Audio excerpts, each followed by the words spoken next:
I've been listening to that like a lot too much. Did you hear the official opera version of it though? So good.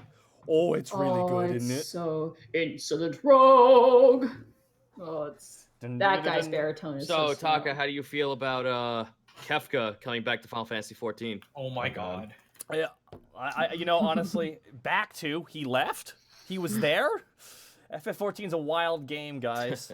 It's like rolling a big pinwheel. Okay, who should be introduced to the universe? Understand why they can do that? Because they own all the IPs. because Omega Weapon is ripping holes in the space-time continuum. That's actually plot. Oh, so we can just literally bring anyone we want from any fucking Final Fantasy universe. Yes, because all of the Final Fantasy words are all canonical within each other.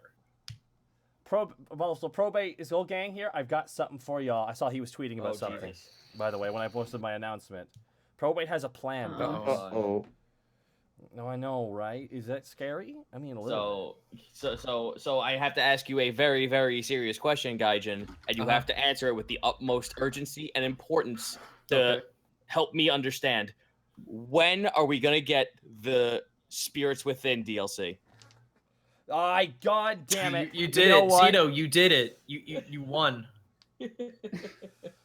I just want Albert Steiner. I love him.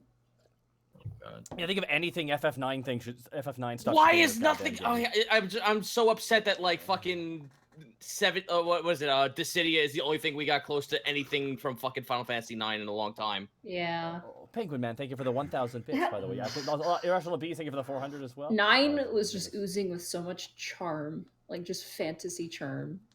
It was very it was like stylized in a way that was very. God, looking back at those old videos though, like that was PlayStation 1. That was nuts. Yeah. To look and think. That was I remember when that was a big deal. Like you were playing that game, and I saw the scene where the first part where you're escaping on that ship, and like and I was like, this is amazing. The whole fucking running away in the forest cutscene.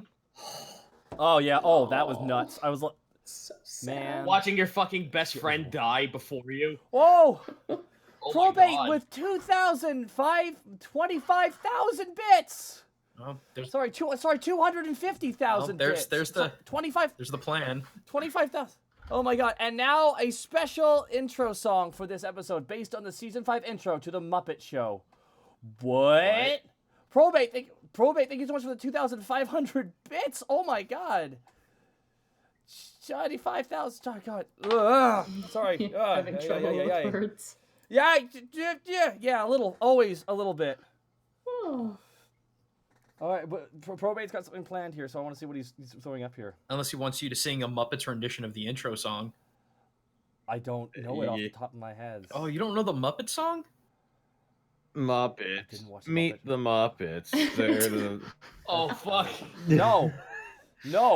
That's like it's time to blah blah blah blah blah blah. So you know the melody. Blah blah blah blah blah blah blah blah. Unexpectables tonight. Dun, dun. It's time to talk about birds. It's time to sulk a bit. Spoilers? What are you talking about? Spoilers? I'm not even talking. That happens so early in the game. That's not even spoilers. It's like the first part of the game. It's time to not learn anything.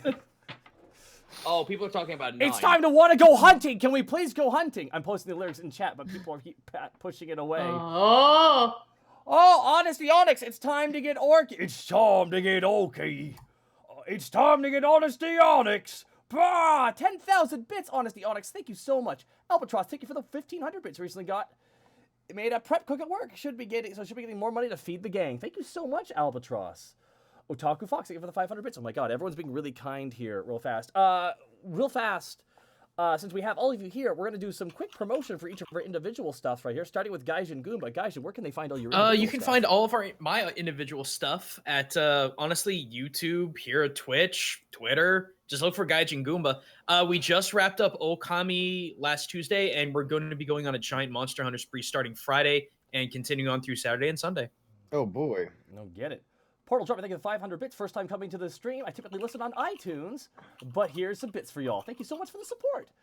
All right, now you got to tell us, Senile Snake, where can they check out your stuff and what kind of stuff you make? They can find me on Twitter at Senile Snake, and they can find me on Twitch at Senile Snake with a 3 instead of an E at the end. And I stream Payday 2 and party games.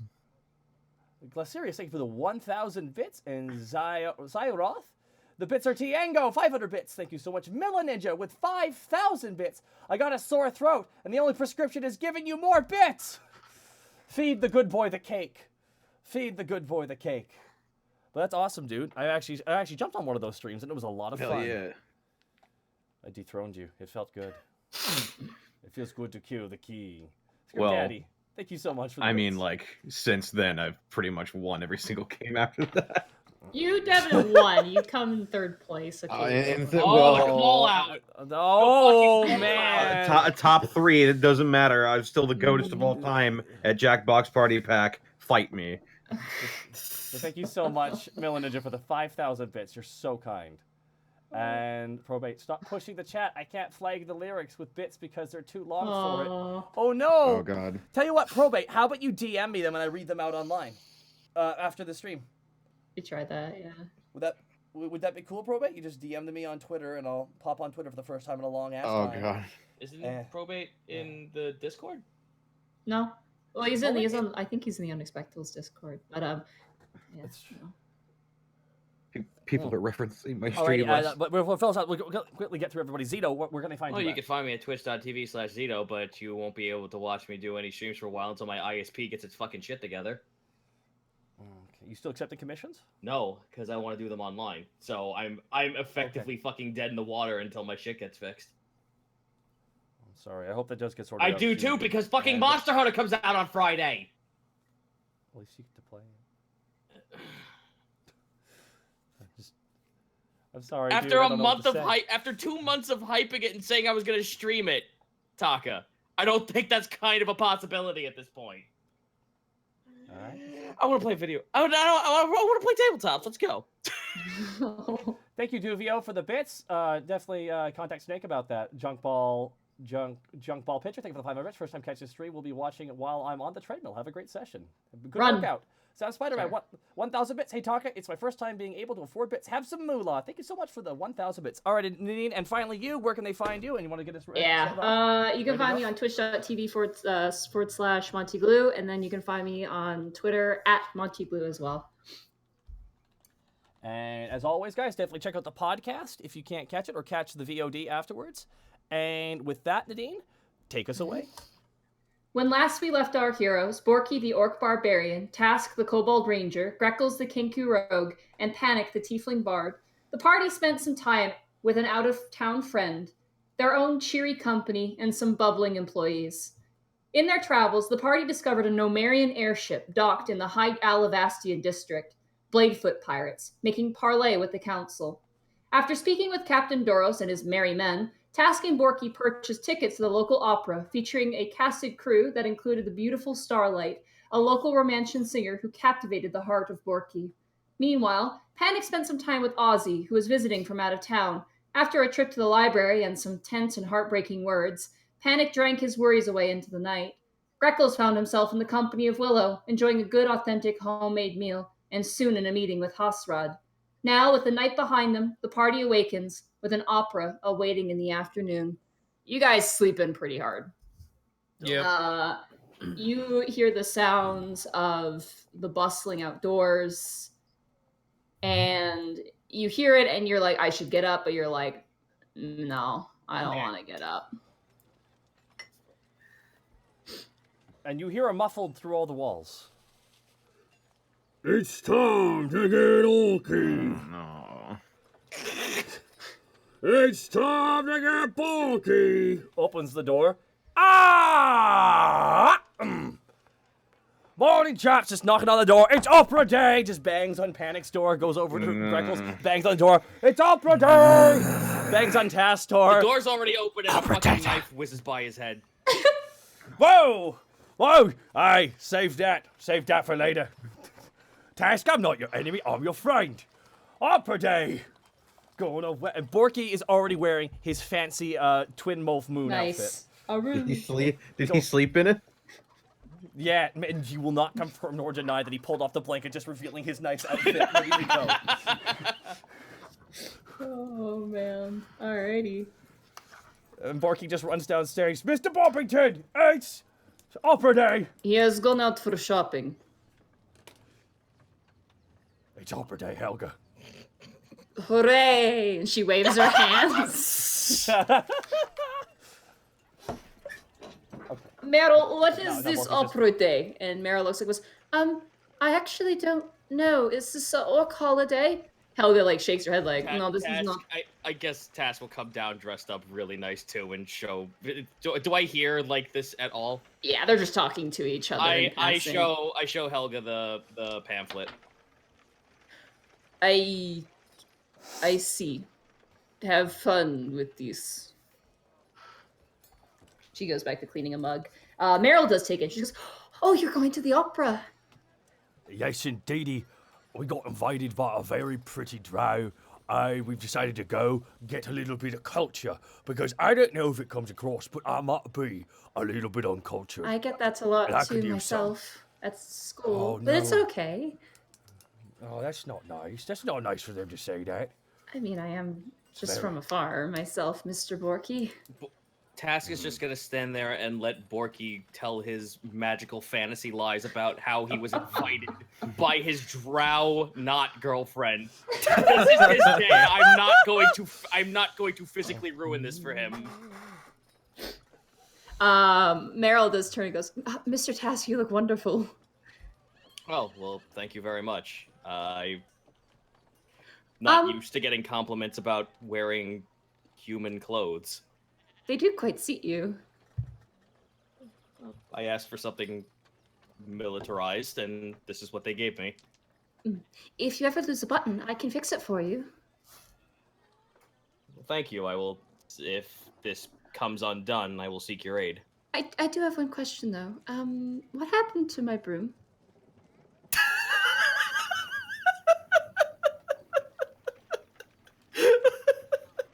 She picks up her broom and she shows it to you, and it's the end part is kind of all crushed. Part of the straw at the bottom's kind of. Is Tubbs anywhere?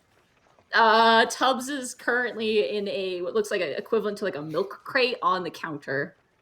He snapped it in half. He sat on it. He tried to perch. Oh, could I get a new one? How much do they cost? Only a couple copper pieces. Just give her a silver. I'll be back, Helga. And she runs out the door, and Helga goes, Dude, Taka, I'm sorry, but fuck you. If I was paying 200 gold for a broom, that thing better fucking hover me off the ground and fly me off into the sunset. Or at least be made out of snakes for real this time. Panic, Greckles. You hear booming on the door. You slept it off, Panic. You're just tired. I guess I'll make my way down. I'm looking for snakes on the way, though. Like, I'm actively looking for snakes in our home. Roll a perception check. Piece of string! 21. You look around, you don't see anything. I want you to roll a dexterity saving throw, though. Oh. What? Hang on, that's dex. Is that safe? Yeah, 24. Okay. As you're like looking, like peering, like narrowing your little birdie eyes, and you're going down each step, checking, you almost miss the sound of the door in front of you to Willow's tower just swing open. You manage to duck out of the way as Willow comes out yawning. Oh, good morning. Oh my gosh! I'm so sorry, Mr. Greckles. Did I hit you with the door? No, but I'm just glad I've got my training. Oh. Sorry about that. I heard yelling. I heard yelling every morning, except for the day you guys left. I guess it's a regular thing? That's a Borky thing, actually. Oh, great. You know what? I was looking into silent spells, and you know... Oh, please. Willow, please. If you can... Just...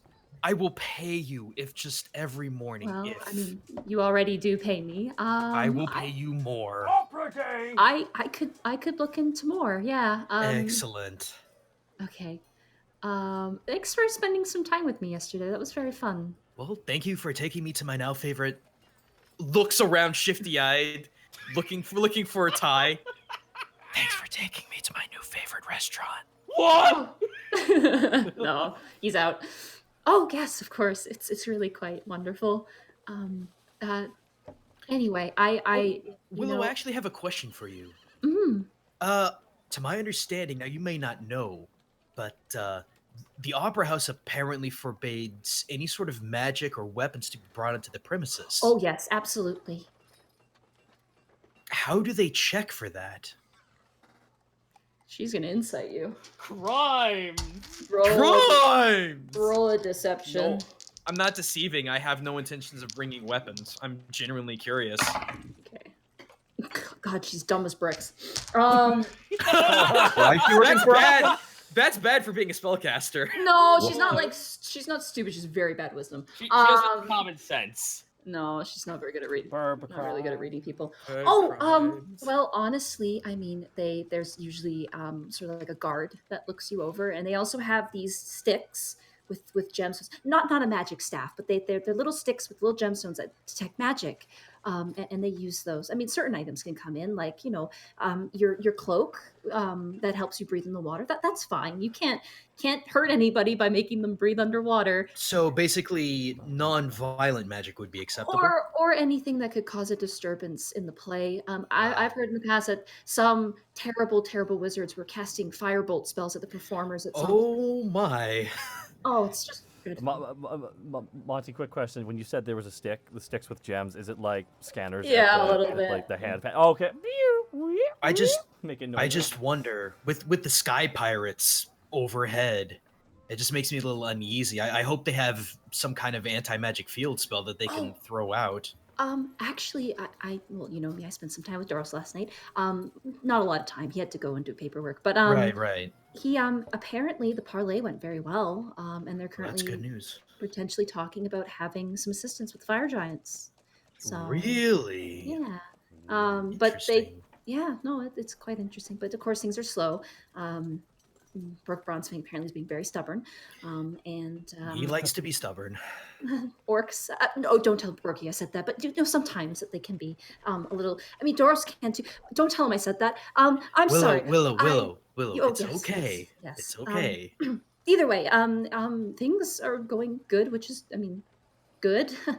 But I mean, I only know so much. I can't be told too many things for obvious reasons. But Well, that makes sense. mhm. Well, it does this old bird's heart some good knowing that it's going to be safe in there. Well, it should be safe. I mean, they're very good about it. People coming in. I mean, I haven't been to an opera yet. I was supposed to, and see her face kind of goes sad. Like she's like, oh, I really want to go. But I mean, I've been to other operas and other places, and to some plays and things like that, and I assume it's the same. If not, in fact, it might be even safer. You know. That makes sense. Mhm. Well, I tell you what, when we can get back into some employment and start making some money around here, we'll see if we can't get you into the opera. Oh, I'm sure Doros can take me to one. That's not a big deal. It's just, right now we're all busy. And honestly, it's for the best. I'll work on that silence thing. I have your potions to work on. I have Borky's creepy head in my basement, which so far, no evil, vengeful spirits. That's good. That is good. I still might talk to a Hoketh cleric, though, and just, be sure, much less incur the wrath of a vengeful fae. That's quite dangerous. Right. But lots to do. But do have fun and don't spoil anything for me. I might go see the play. It's supposed to be quite good. Cross my heart, hope to die. Hopefully not. She pats you on the shoulder. Okay. I am going to get some food. She starts going down the stairs. Greco's a follower. Just kind of walk with her. Just off screen chatting it up. Hey, She oh, sorry. She goes into the kitchen. She grabs like bread and some cheese. Ty's in there, but he seems to always leave out some food that you can just kind of grab whenever. Right. And so she just lifts up like what looks like a porcelain, like sort of like a dining, those big dining domes. They lift them up. They reveal chicken underneath, something like that. She lifts it up. She takes some bread. She takes some cheese. I'm curious. Has he ever made anything jerky for us? He's made you guys lunches. I asked for that once. Yeah, I would. At some point, I would ask for jerky simply because it's rations that would keep a lot better. Yeah, just that is down true. the line. Ty's a little preoccupied at the moment. He's got a lot on his mind. But yeah, you managed to get some food. You can grab an extra piece too to add a ration if you would like. Can I have a quick conversation with Ty before I leave? He's not there. Oh, okay. So Yeah. he left something out. He's left something out. He leaves food out for you guys. Oh, like okay. you guys Sorry. can just go into the kitchen and grab something if he's not in there. Okay. You figure if you go in there while he's working, he'll probably toss you out. That's fine. I'd love to do a thing with him at some point. Okay. I would like to do something before we continue on. All right. Okay. I'm gonna head out back to a certain shed. Okay. Borky's gonna follow him because I actually want to go out to that shed too. I want nothing to do with that literal snake, so y'all go ahead. Okay. Okay. Let me just tell everyone about it. I'm guessing. Let me just. I'm guessing Panic's still hit snooze button.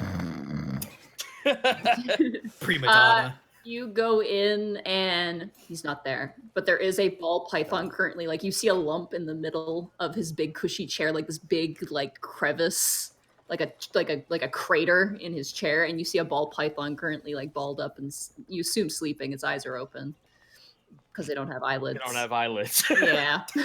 So. I guess I'm just for the sake of brevity, I'm gonna go back inside, get a piece of paper, and get 500 gold. Put it in the center coil of the snake, and the note says, "See what you can find out about the Sky Pirates with this." Okay. That's what I wanted to know too, because if that ship has money, Task, what if it was our money? The snake, like, you put it, and the snake like looks up at you, looks down at the money, and then lifts up the end of its tail and flicks it like hello, and then goes back to sleep. I pat his stupid little banana head and walk out. Oh, that's a different snake. This is a new snake. Oh, okay. It's a much smaller snake. I pat him on the head anyway. It seems to like it. You're not sure. Hi, snake. It's opera day. Borky closes the snake door. flicks its tongue at you and looks up. It's opera day. Oh Lord, I'm gonna be late. Goes to gets a tiny hat and a little tux with no arms. Oh man. I have you know, gifts of snakes with tiny arms is the best thing on the internet. All right. That was all I wanted. I was just like, here's $500. See what you can get about the Sky Pirates. Okay. I'll note that down. Panic. You were still in bed? Borky sees that he's not up yet, and now Borky's frustrated because it's opera day, damn it. So Borky knocks on Panic's door again. What? Borky opens it up. Okay, get up. Borky pulls open the blinds. Get up. And Borky like does the thing where he puts his hands beside the pillow and just shakes it until the person's awake. Okay.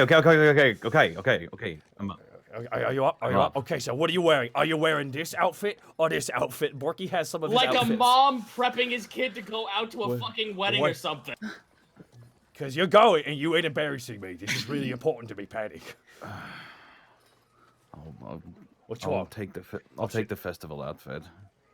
Okay, you take there and there you go. Borky lays it down on the bed. All right, now have breakfast downstairs. When you're ready to go, I'll be back up in 5 minutes. And if you go back to bed, I will not be nice. Borky closes the Too door. Too real. Well, I guess Panic.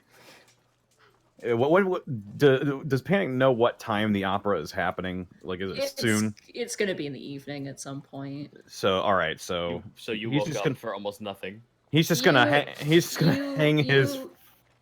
You guys did sleep in though, and you get a sense the opera would start not like immediately, but getting there early isn't a half bad idea. Especially since you know in your experience, opening and closing shows are pretty crazy.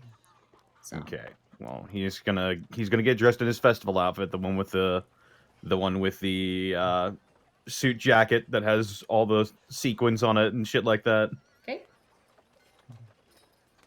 And he's also gonna grab his guitar. All right.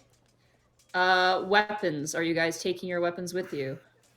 No, we're not allowed to. Panic is. Do we have to code check? Do we have to code check our lightning spears? Yes. Question: how long is this thing gonna last? You don't know. We don't know how long the opera's gonna be. There's no times listed. Well, the opening time, yeah. Val, I have something for you to do for me. Oh, hey. Hey, Val. Do me a favor. This boy's got to lose weight. Would you mind walking him? She looks at Tarisk. You know, I have just the diet for this. I'd be willing to hear it. Let's have it. Protein, falcon eggs, and rocks. Looks over at Tarisk. Make it so. I have just a thing for this. Just picks up Tarisk and squeezes him. Until the chubby comes out. Make it so. I'll see that you get... I could do, you know, reconnaissance around the building consistently all day if you'd like. I'm sure Lewis Dog wouldn't mind, you know, being by himself like usual. She turns and looks at Lewis Dog, who's just not moving. Well, I'm sure he looks over at Louis Strong and then looks back to her. I'm sure Tarisk will be a lot more cheerful company. Before we take off, I need to make a couple of notations. Leaving weapons, I also want to leave the hat. Okay. Generally good, like, theater item to leave behind as a hat. But I would like to disguise myself into just a very, very dapper, beautiful black tux. No shoes, no need for shoes. A nice black tie, white undershirt. I would wait to do this later because it only lasts an hour. That's why I was asking about times. Yeah. But that's what I would like to do in time. Whenever it's time appropriate. We can figure that out, yeah. Yeah. Okay. I like to be presentable, even if it's not true, even if it's a big fat lie. But I do want to wear all my armor. You do? Okay. Cinderella, the ball's in an hour. You have to make this time count. Panic, you come stumbling down the stairs, and Willow's going up the stairs. Oh, Panic, you look wonderful. Well, thank you. So This handsome. Yep. You okay? Yeah, I'm fine. She's gonna incite you. Oh, good luck. Yeah, no, she's not very good at it. And my deception is very high. Well, okay then. And she goes up the stairs. Natural 1. Great. La la la la la. Okay. And it goes downstairs. He's actually gonna check on Ozzy. He's probably still sleeping, but he just wants to check and see if he's there. You go to Lewis Strog's door. I assume you knock on it. Yeah.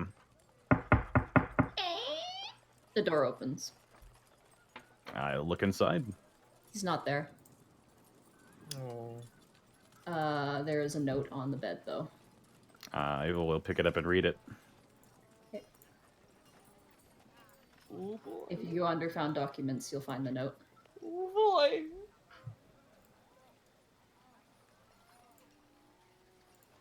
Well, this is going to be fun emotionally.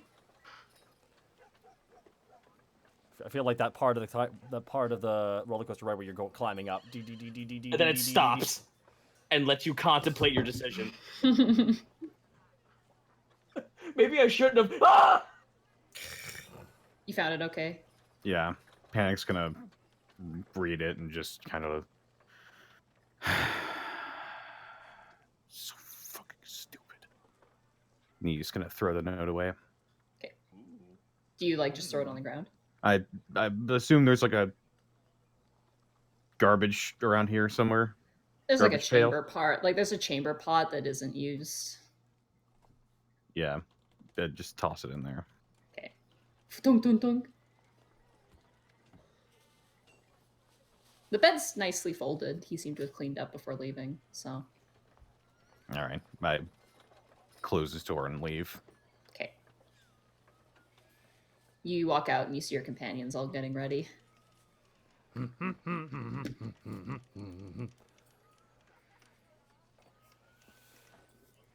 Bork's just sitting there vibrating. Panic's gonna go grab himself some breakfast. Okay. You go into the back and you find Ty's little sort of Easter egg of food. You grab yourself a boiled egg. There's some bread there and just some cheese. You just cut with a knife. It's like cutting butter, but it's like really, really soft, smoky cheese. You kind of just top everything up. And there's a pitcher of milk as well. It's got a little bit left. You just finish it off. Yeah. Okay. Grab my guitar. Everybody else, you're good to go? I believe so. Yeah. All right. Borky leans his axe. Borky takes off all of his spears. And Borky also lays down his lightning spear, kisses it for good luck. One quick thing. Before I do go, there are a couple of things I want to pass on to Willow. Okay. As you kiss the spear, you get a little bit of a static shock. All right. Task, you head up the stairs. Knock on the door. Oh, yes, come in. I walk inside. All right, you walk in and you see basically the same arrangement and then a giant chair. That's a brand new thing that you haven't seen before. Oh, hi, Mr. Task. I'm going to assume that's for Doros. Oh, yes, isn't it wonderful? The lovely Dwarven man, I spoke with him and you know, he can't really stand in here, so I thought, you know, how can I help you? I have a few extra things I acquired when we were out looking for the bear meat that I figured you might find interesting. Excellent, yes, of course. All right, so... Let me grab Willow's list here. Yep. Where are you? And Tass, kind of, stops and looks away for a second and kind of, looks down embarrassingly. Forgive me if these seem mundane. I've never seen the ocean before. Oh, I could take a look. I honestly, I'm new to the ocean myself, but it's quite wonderful. Let's take a look. All right, so she's getting 3 urchin quills, a jar of salt. Jar of salt, okay. Yep. Goblin fingers and 2 goblin dog canines. Fingers, 2 goblin dog canines. We should hire a Fletcher. That's not a half bad idea, actually, too. She does look at everything. She looks at the fingers. Ew, that's gross. You know, I could actually, honestly, if I put this in with the hag head, I could get the bones and maybe use this for something. At least something to help a base potion. I probably can't make just anything out of it. The goblin dog teeth are very fascinating. I could experiment with them. This is salt. I think Mr. Borpington might be more suited for this. The quills, I mean, there might be some poison, but I have to be very careful with that. That's, you know, illegal for me to be making anything like that without a license. So, I'm going to give these back to you. And she hands you back the urchin quills. I can take this to Ty, the salt. I honestly, that might be good. She might need it. The fingers and the goblin dog teeth I'll take, though. I'd love to experiment with them and see what I could get. I did have these, but I'd rather keep them as a souvenir. He flashes the clamshell and the scallop shell. Oh, those are beautiful. You know, you might be able to find someone who can make a necklace out of them. That might seem like a nice trophy. Friendship necklaces with Task. Shut up! Don't you make fun of my 3rd grade art fucking project, you asshole! I made you a trophy out of the creature I Ty, killed. this is going on the fridge, no exception, or you're fired. And if I swear to God, if I find that's been taken down, you're getting a fucking arrow through the eye. Oh, my pictures, but my picture's up there. Look how I drawn it. It's just all of us holding hands. I'll glued some macaroni to it.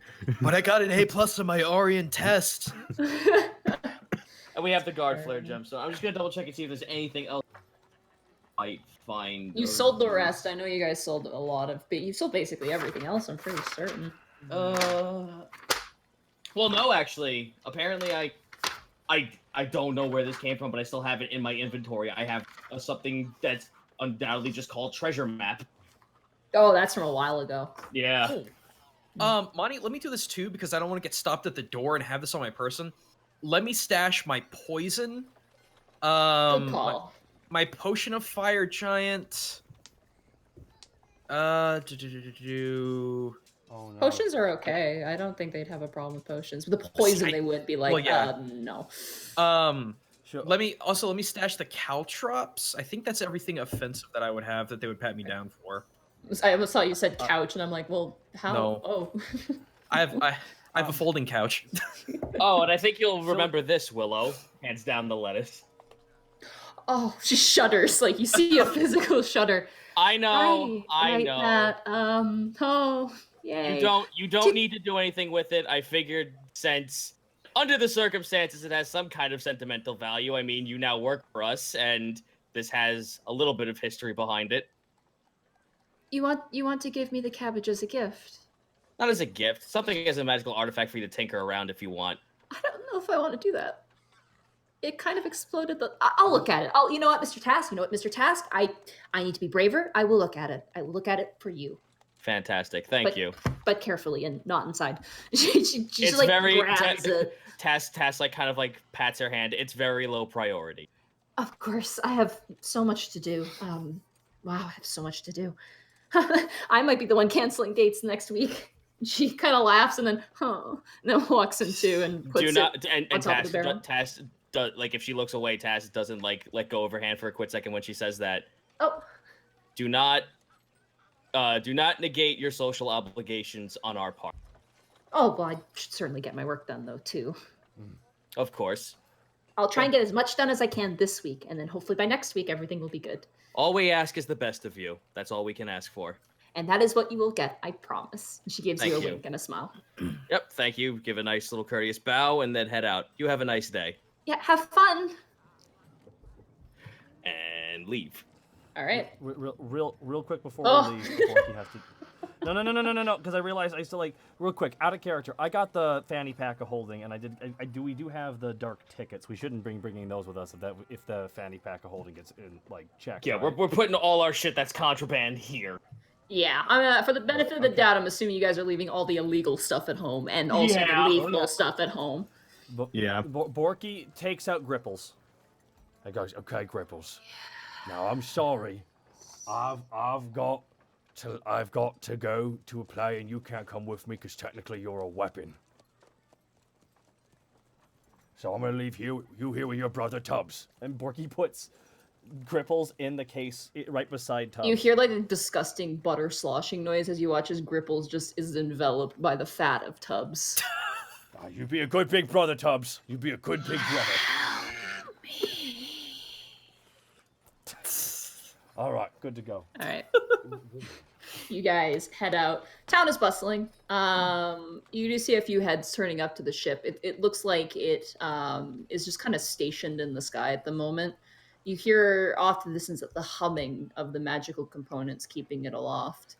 And you do notice quite a few guards on rampart walls, like staring. You do notice as well more cannons and trebuchets and things of that nature kind of been brought out, cautionary wise.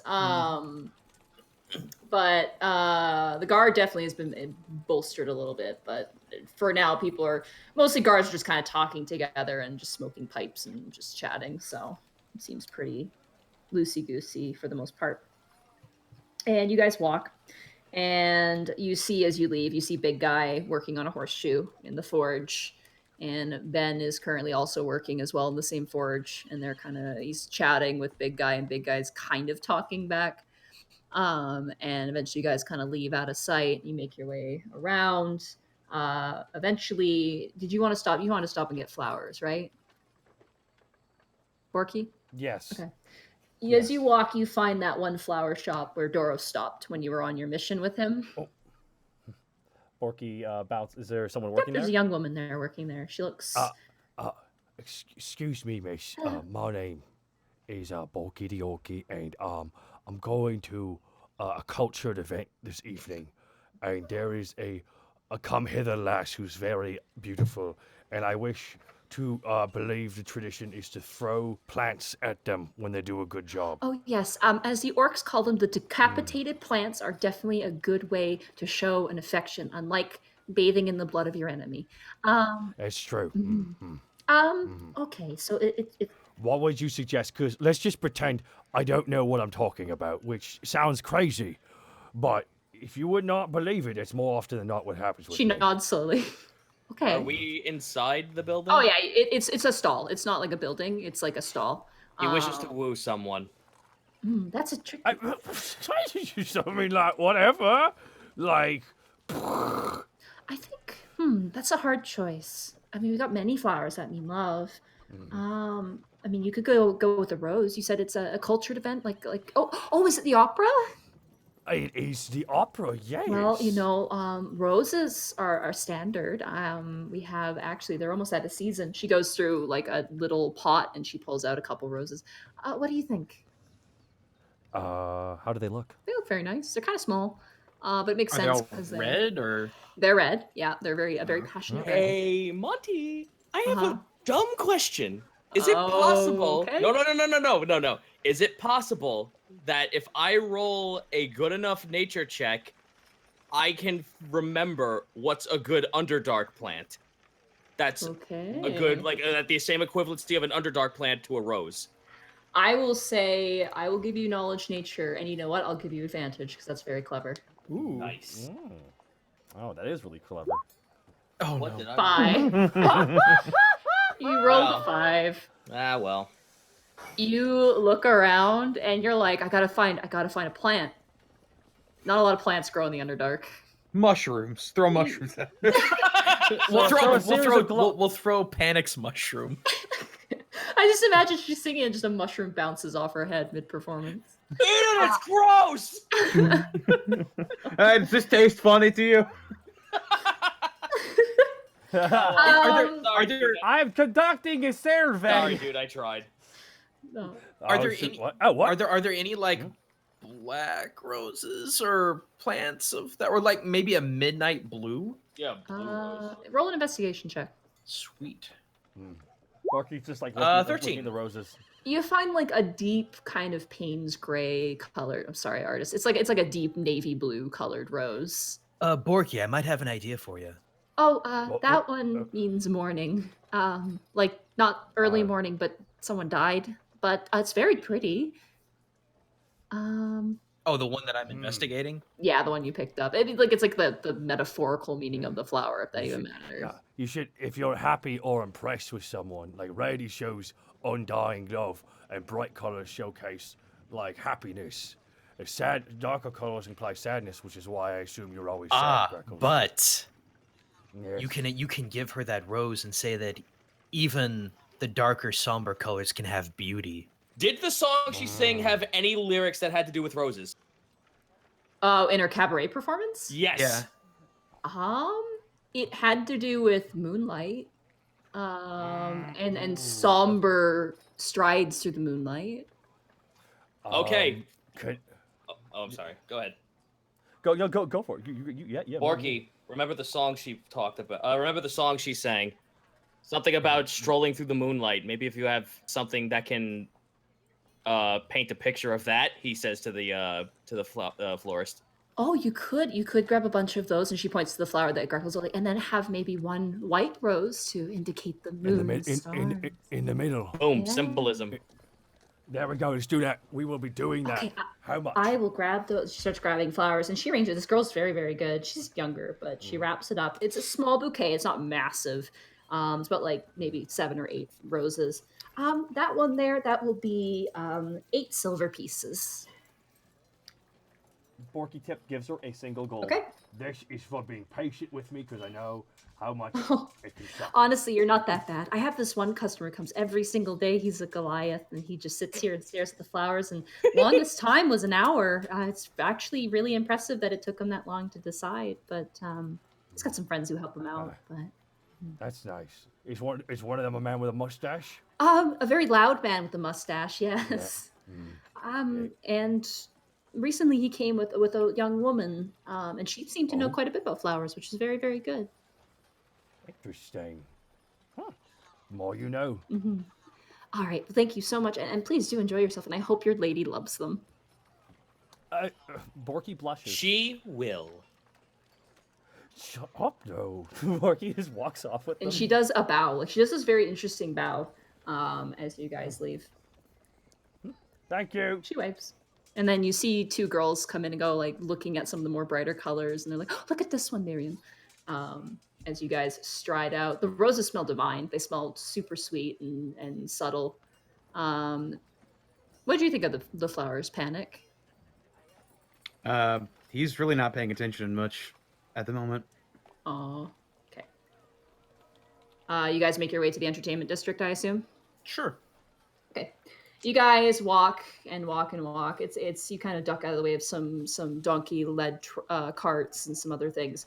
You notice as you're walking through, a lot of people are buying large quantities of food. Not like in a rush. It's just like you see a lot of people who look like they're guild members buying, like packing up barrels and barrels of what looks like alcohol and meats and potatoes and things like that into big carts and then striding off. There's a lot of carts in the streets nowadays. Are any of the guild emblems, do we know what they are or remember any of them? You see them, but you've never really met another guild. At least none that you really would recognize right off the bat. One cart you notice is like all dwarves, and they're all loading up a cart. There's like 5 dwarves loading up this massive cart. You see an emblem of an anvil. You assume it's a dwarven guild of some kind. That one kind of stands out to you. A few other ones, kind of standard affair. Fair enough. Mm-hmm. Is it obvious that they're loading this up in preparation for the opera? Or oh no, this is for winter. They're getting okay. Kind of like how Ty Borpington came in with a bunch of food. It's like people getting stuff before they're hit and they can't get produce anymore. Do we know if dinner is optional when it comes to the opera? I didn't know if this was like a dine-in sort of situation or not. I'd assume no, but we don't know. We have to get dinner up. We have to get dinner up and. Little did you know we're going to Alavashian ye old medieval times. No, it's kind of important. So okay. Eventually, you guys make your way to the same wall that you made your way through when you went to the Romantian, and there was a jester-looking fellow there before. Now there's a refined-looking man who's wearing a very, very, very nice, almost medieval-like suit, like a lovely doublet and pant combo, black velvet. His hair is slicked back. He's wearing a nice set of glasses. And he is waiting at the door, and he goes, "Have an excellent time at the opera. Take care." Ah, yes, hello. Hi, hello. Borky presents his ticket. Tickets, lads, tickets. Let's see, let's take a look here. You've been over the rules, of course. Yeah. You're here for the opera. Excellent, perfect. I remember you, and he points to you, Panic. Hammernar, wasn't it? Excellent. Well, he hands you all back and like, do have an excellent time at the opera. It is said to be a fantastic show. Oh, quick question though. If we was like hungry or wanted to do something before the play started, what could we do? I highly recommend that eating after the play is to your best benefit. You can talk about everything that you've seen in it. Oh, okay. There's a few restaurants in the crafting districts of high caliber, surprisingly. Of course, there's always the Romantian if you're looking for a little bit more refinery. A few other places that you can look in the entertainment district. We just weren't sure if there would be any hors d'oeuvres served at this event. Perhaps in the intermission, but I think that's only reserved for the higher tickets, to my knowledge. What would I know? And he leans forward. I don't really go to these things. I have to work all the time, so... That's unfortunate. Anyway, I do hope you enjoy yourselves, and I hope you find your food. We do as well. Thank you very much. As we walk away, Task just kind of like pulls on the pant leg of Greckles. What's an hors d'oeuvre and how do you kill it? That sounds like a good hunt. Task, an hors d'oeuvre is usually a small portion of food, usually nuts, maybe some fruit, sometimes even meat that's just given out for free as just a sort of extra. You kill it with your mouth. Well, yeah. Excellent. Sorry, I was just like I had to go for the fucking. It does sound out of context. It does sound pretty badass. Yeah, no, it's like I pretty much just pulled "What's the gazebo doing?" effect for this campaign.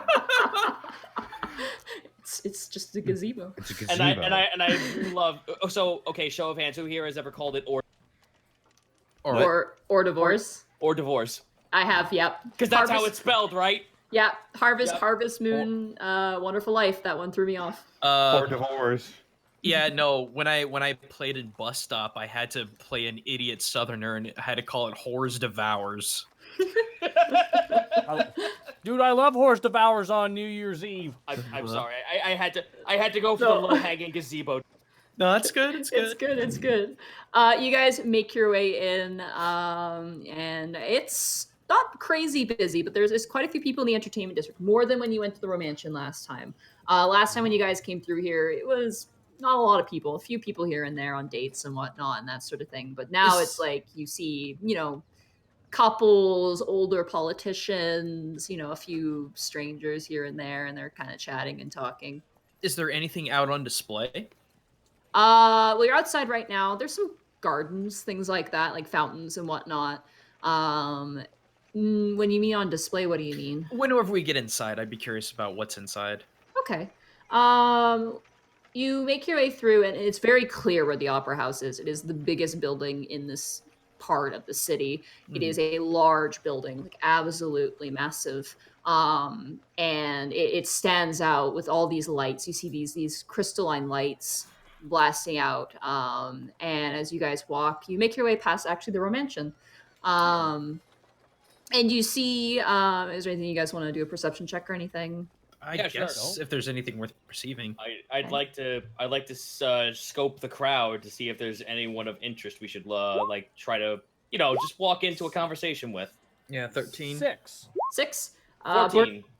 Borky, you are Panic as well. I'd say Panic as well. No, Borky? he's not particularly interested. Okay.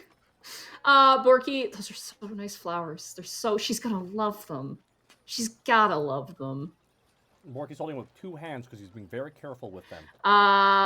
Greckles and Task, you notice, looking at the Romantian, you see, rather than last time, guarding the front door is not the guards from last time, is new guards. You see a big orc, like a huge orc, arms crossed. Bigger than Borky? Oh, much bigger than Borky. Oh, and much thicker than Borky as well. Currently arms crossed, looking very scary. And on the other side of the door, framing the other end of the door, you see a Goliath who is looking right at Panic. And you do notice that he is looking at Panic. You have a fan. Does Panic notice this? No, I told that to Panic. I said that to Panic. You have a fan, and pointed that guy out. You turn and look. It's Zeus, your escort from your Romantian visit, and he blows you a little kiss and leans back up against the wall as you walk by. Panic's just gonna laugh and catch it and put it in his pocket, save it for later. Yeah, buddy. You guys keep walking, and you walk up, and you come up to the Opera House, and it is framed in beautiful, almost golden-like wood. And it's carved in intricate shapes of masks of tragedy and comedy intertwined together. And you see murmured crowds walking through, a couple people talking here and there. You see a dwarf in a really tight suit just laughing to an elven woman in this beautiful red robe dress. She's got this sort of fur fox pelt thing around her neck. Don't buy fur. But medieval times. And they're currently laughing and chatting it up. You see a few people going in. You see one gentleman who you assume Panic is a critic. He has quite a few papers under the crook of his arm, and he's adjusting his glasses. He's a human. He's got kind of a bald head. And Jay Sherman. Wait a minute. Do I recognize him? You don't, but you recognize him as a critic. Sounds an awful lot like my old instructor. And you see all kinds of people coming in. Mostly, you assume people from the upper districts, especially given that most of the traffic is coming from up the city. And do you guys head on inside? Yeah. Sure. Borky ushers them in. Come on, let's go. You go in, and immediately at the door, you are met with a very, very stern-looking human man. His face is pursed into almost like a somewhat judgmental sneer, but you think it's just resting bitch face. And his hair is just like he's got like ringlet curls on, like framing his face, like these giant ringlet curls, like a la judge hair do. And he goes, "Tickets, please." Hand over ticket. Present Hand ticket. over ticket. Yep. Step forward for checking of weapons. Step forward. Okay. Yep. Greckles will go first. Okay. All right. You are immediately met with a half orc gentleman. He is also in a very, very lovely suit himself, with a cravat, and some very silly looking boots.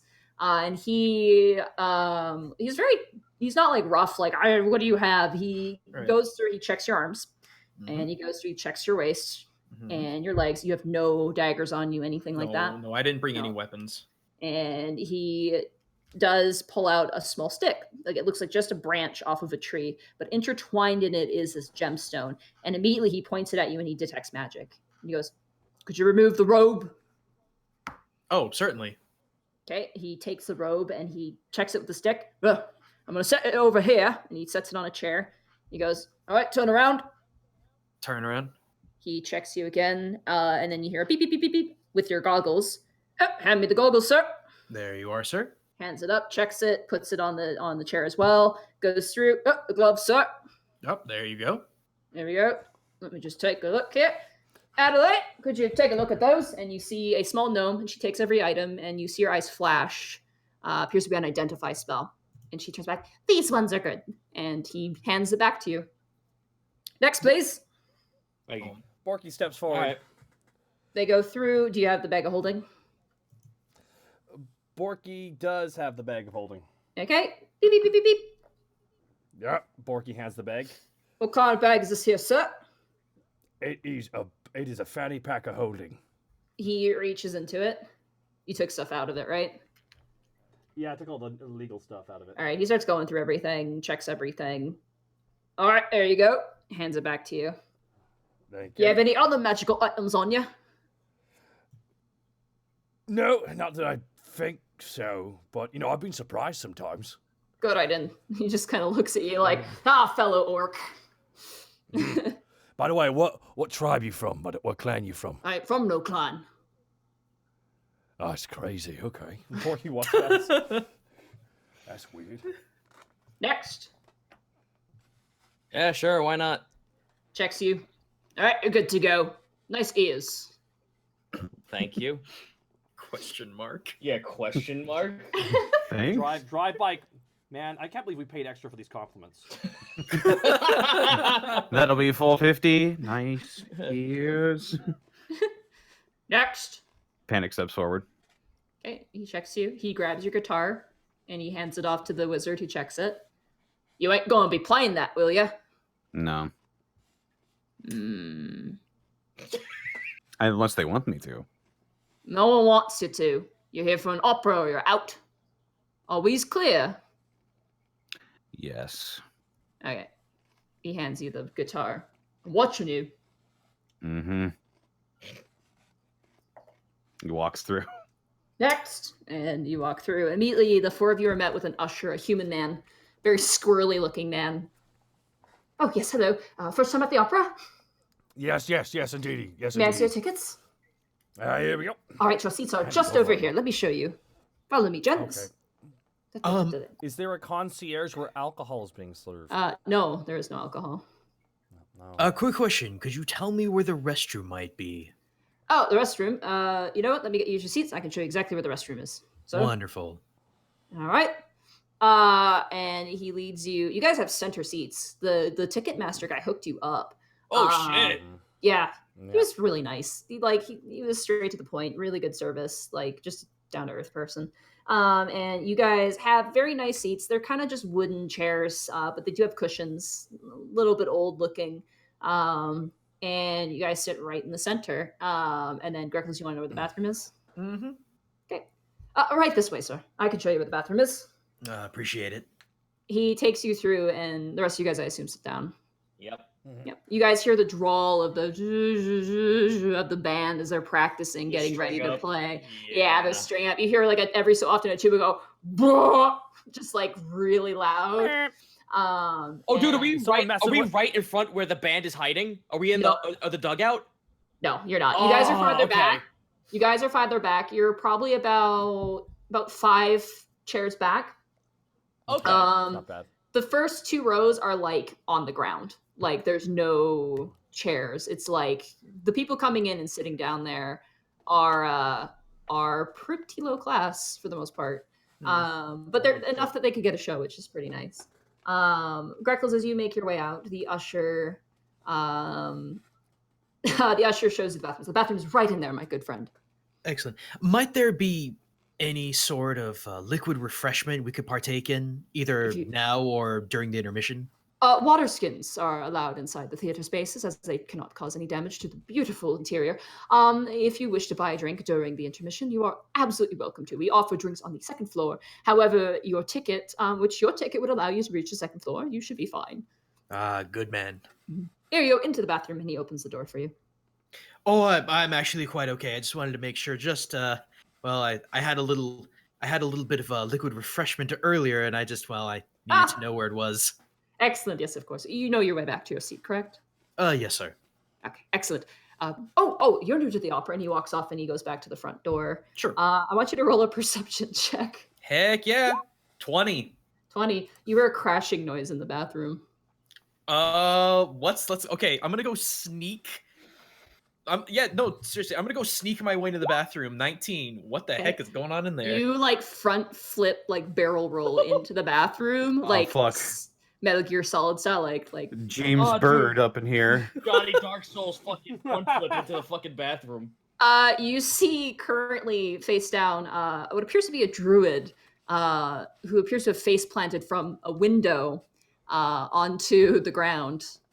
And you see them lift up, and you see Taylor, the pigeon mancer. Taylor? Wow. He gets up and he does like a karate pose. Easy, friend. Oh, it's you. Hey. Are you all right? Yeah. Shh. I'm just kind of. What does he look like? They look like you don't really know whether they're a boy or girl, to be actually honest with you. They have tons of hair. Like their hair covers almost the front of their entire face, like toff. And it's just wild and crazy. They kind of have like a off green like robe, and they are covered in pigeon feathers, just absolutely covered. Taylor, are you trying to sneak in here? Shh. I honestly do it all the time. I know some of the actors here. Okay, insight. Yeah, go ahead. Oh crap, that's an 8. The show's gonna start soon. Taylor, why? It's okay, Greckles. Honestly, it's fine. Mm-hmm. And what are you sneaking in here? To watch. Mm-hmm. So would that insight check also check to make sure to see if he's up to no good, or was that No, he's unrelated? legitimately like he seems like he's just like he's younger. They seem like they're just trying to watch, like they're just slipping in to see. Well, all right, I guess that's all right. I have a very important question for you though. Yeah. Do they serve bottled drinks at all on the 2nd floor?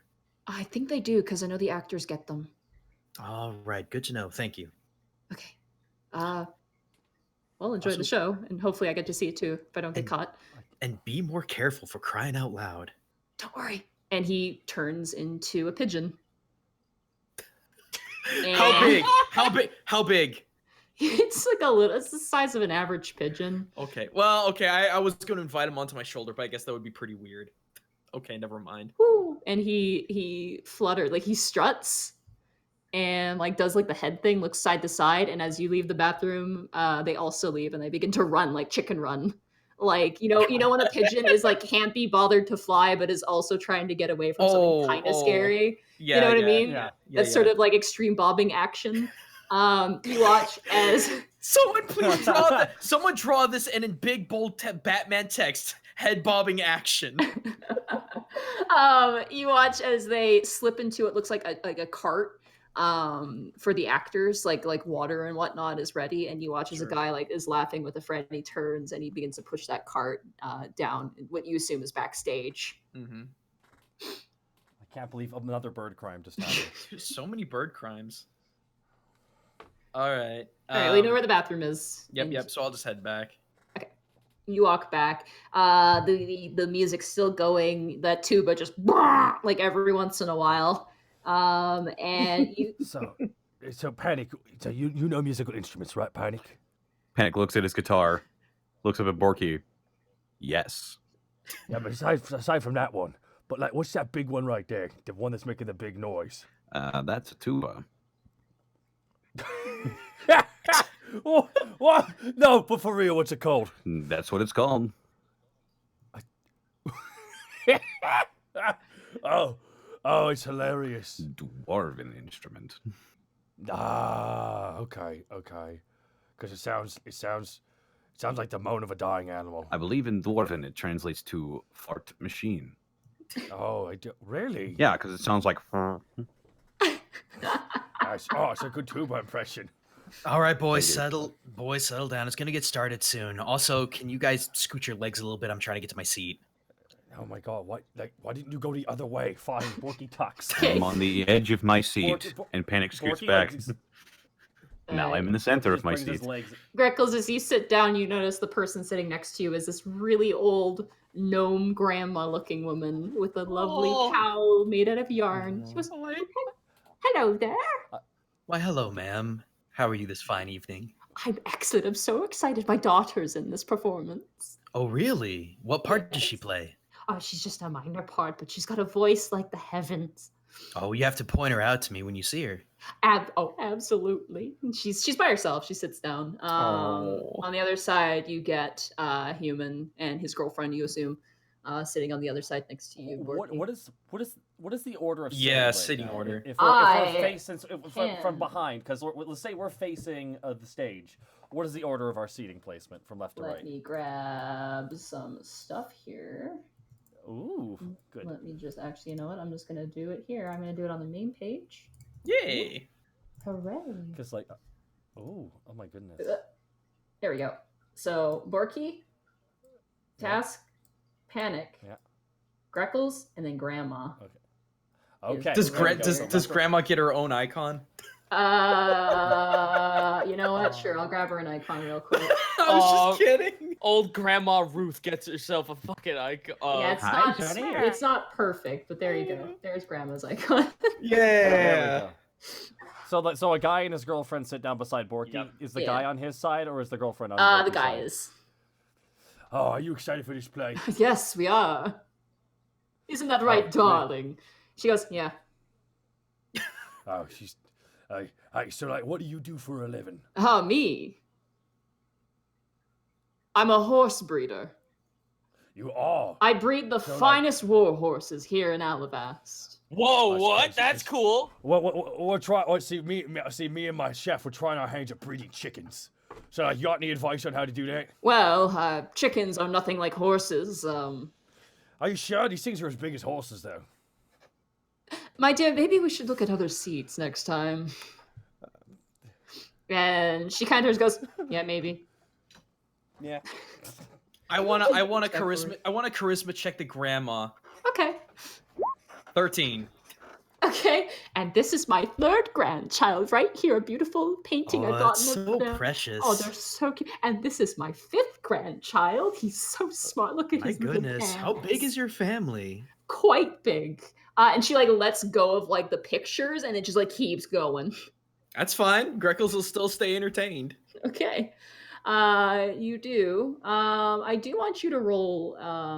Actually, who's not occupied? Gorky, you're occupied. Panic, you're in the clouds, and you're with Grandma. Task. I want you to roll a perception. Oh boy, here I go seeing again. And bam, 24. Ooh, 24. Nice. You look up to the wings, the basically the private sitting areas.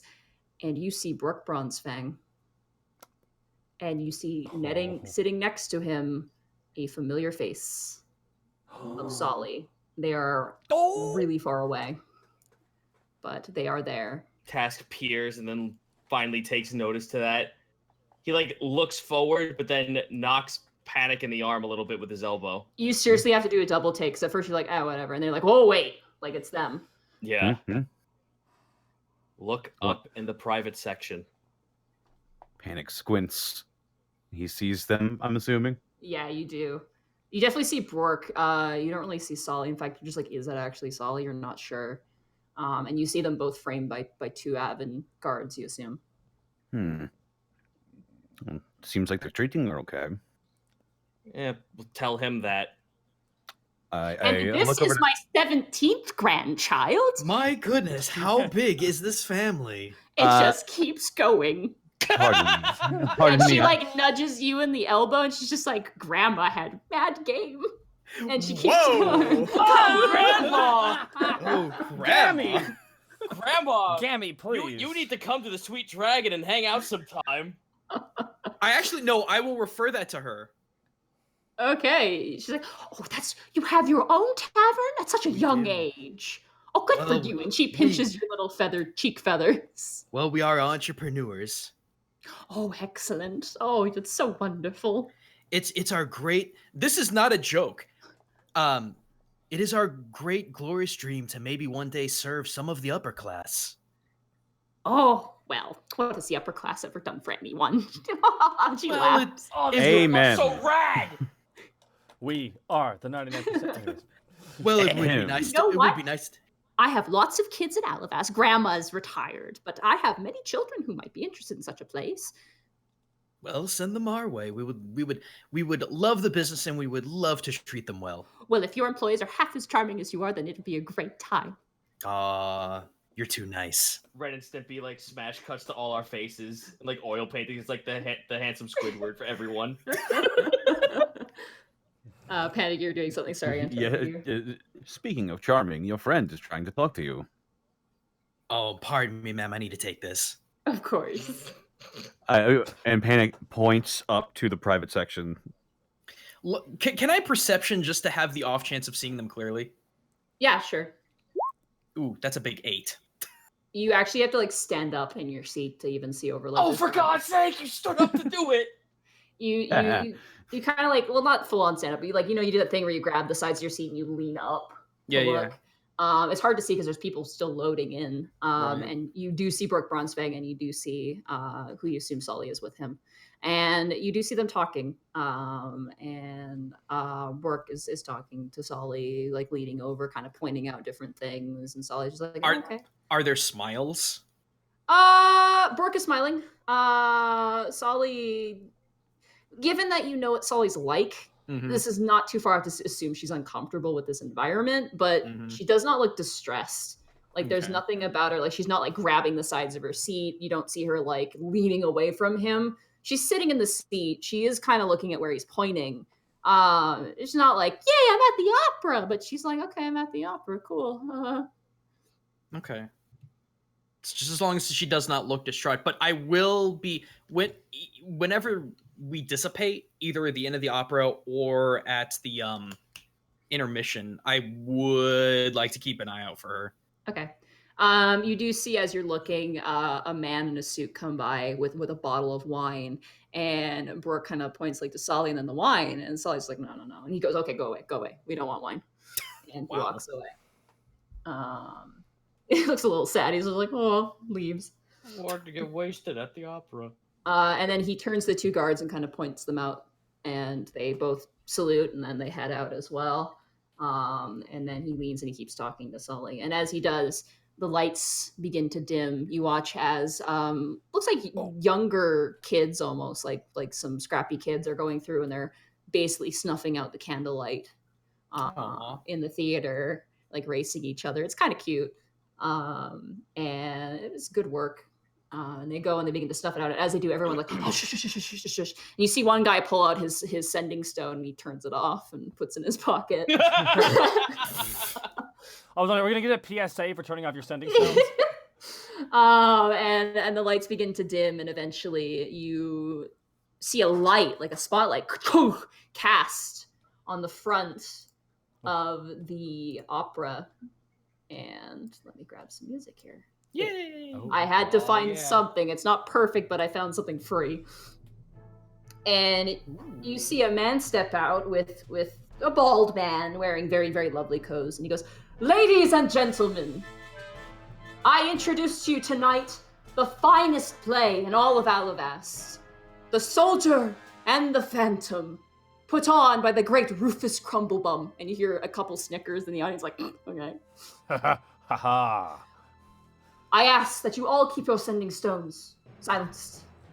You keep your voices hushed, your drinks in your laps, and a song in your heart as we begin our story." And he backs off, and as he does, you see immediately running on either side of the stage 2 sets of actors dressed up in armor doing battle on the stage.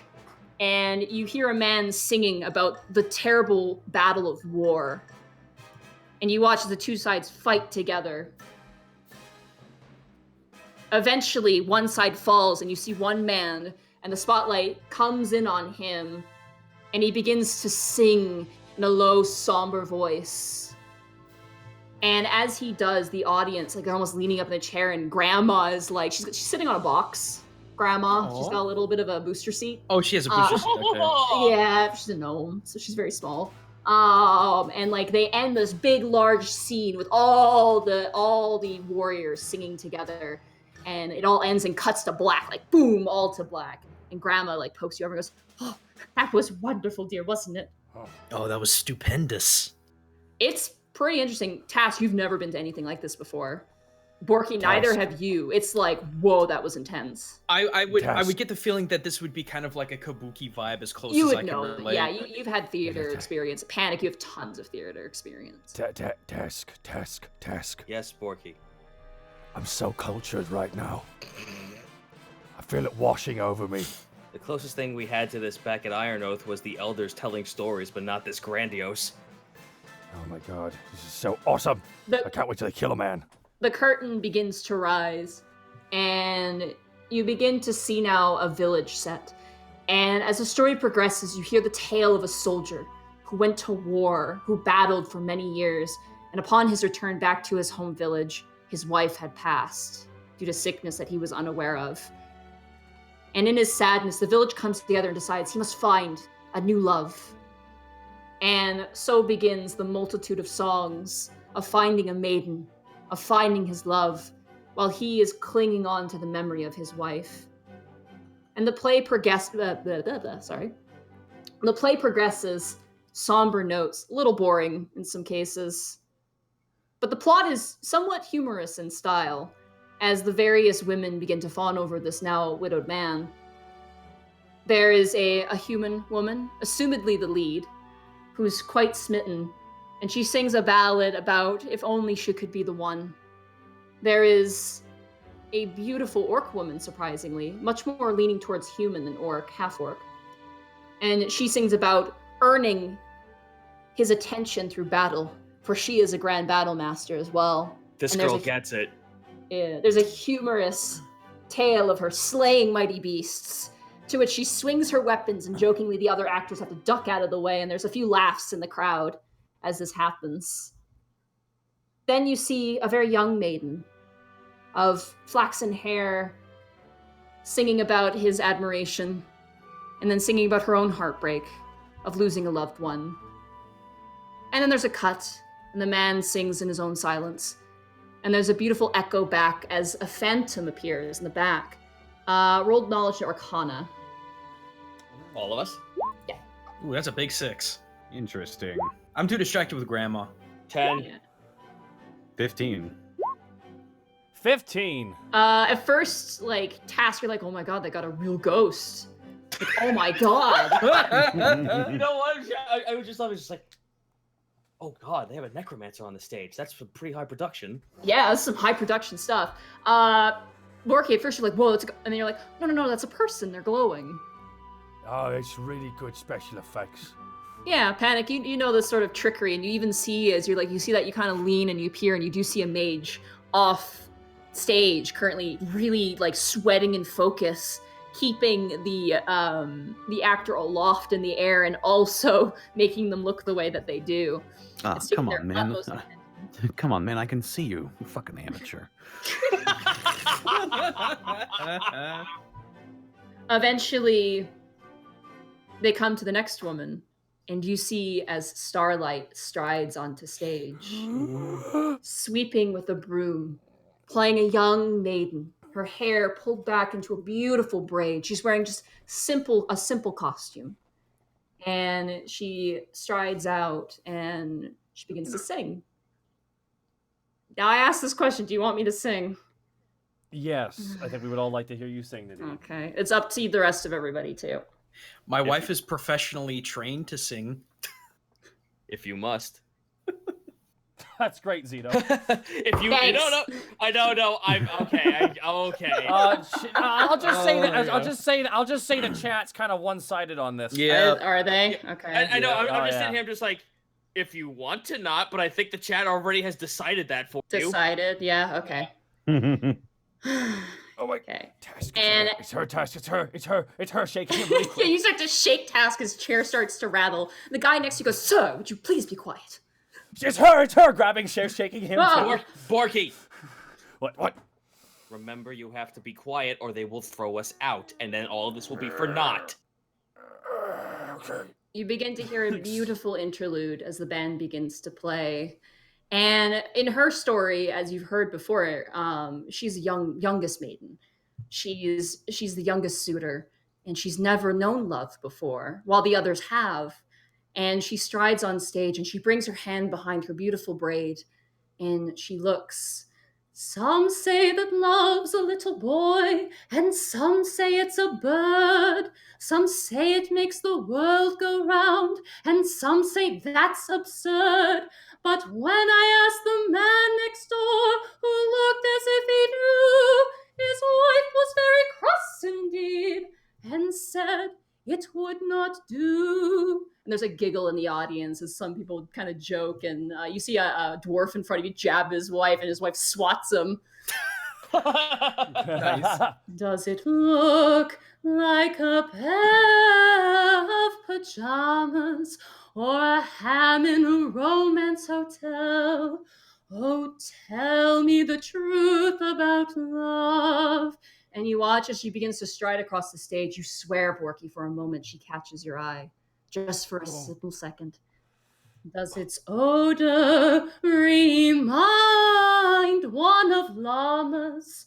Or has it a comforting smell? Oh, tell me the truth about love. Is it prickly to touch as a hedge is, or soft as eiderdown fluff? Is it soft or quite smooth at the edges? Oh, tell me the truth about love. Oh, tell me the truth about love. And as she finishes her songbook, you feel a wave overwhelm you. Your heart begins to pound. And so too, you feel the rest of the audience this does too, as they begin to sit forward in their seats. And as her song comes to a close, you do see people tossing roses onto the stage. And she continues on the performance. She doesn't bow. She continues the scene as the man comes in and he's like, oh, my dear, my darling, my dear. And they converse about it. And the man is still torn by the ghost, which appears again. And at that point, everything goes dark and it focuses in on the man. And he comes to the sword stage as everything else is frozen around him. And he watches the actors in the darkness. For those of you, Task, actually, you would be the only one who would see this.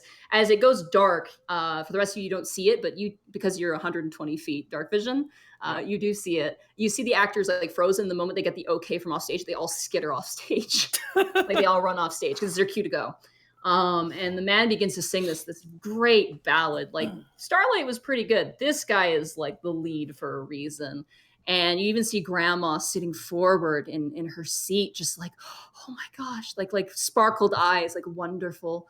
And you watch as a bunch of forms begin to stride onto the stage, darkened forms in black cloaks.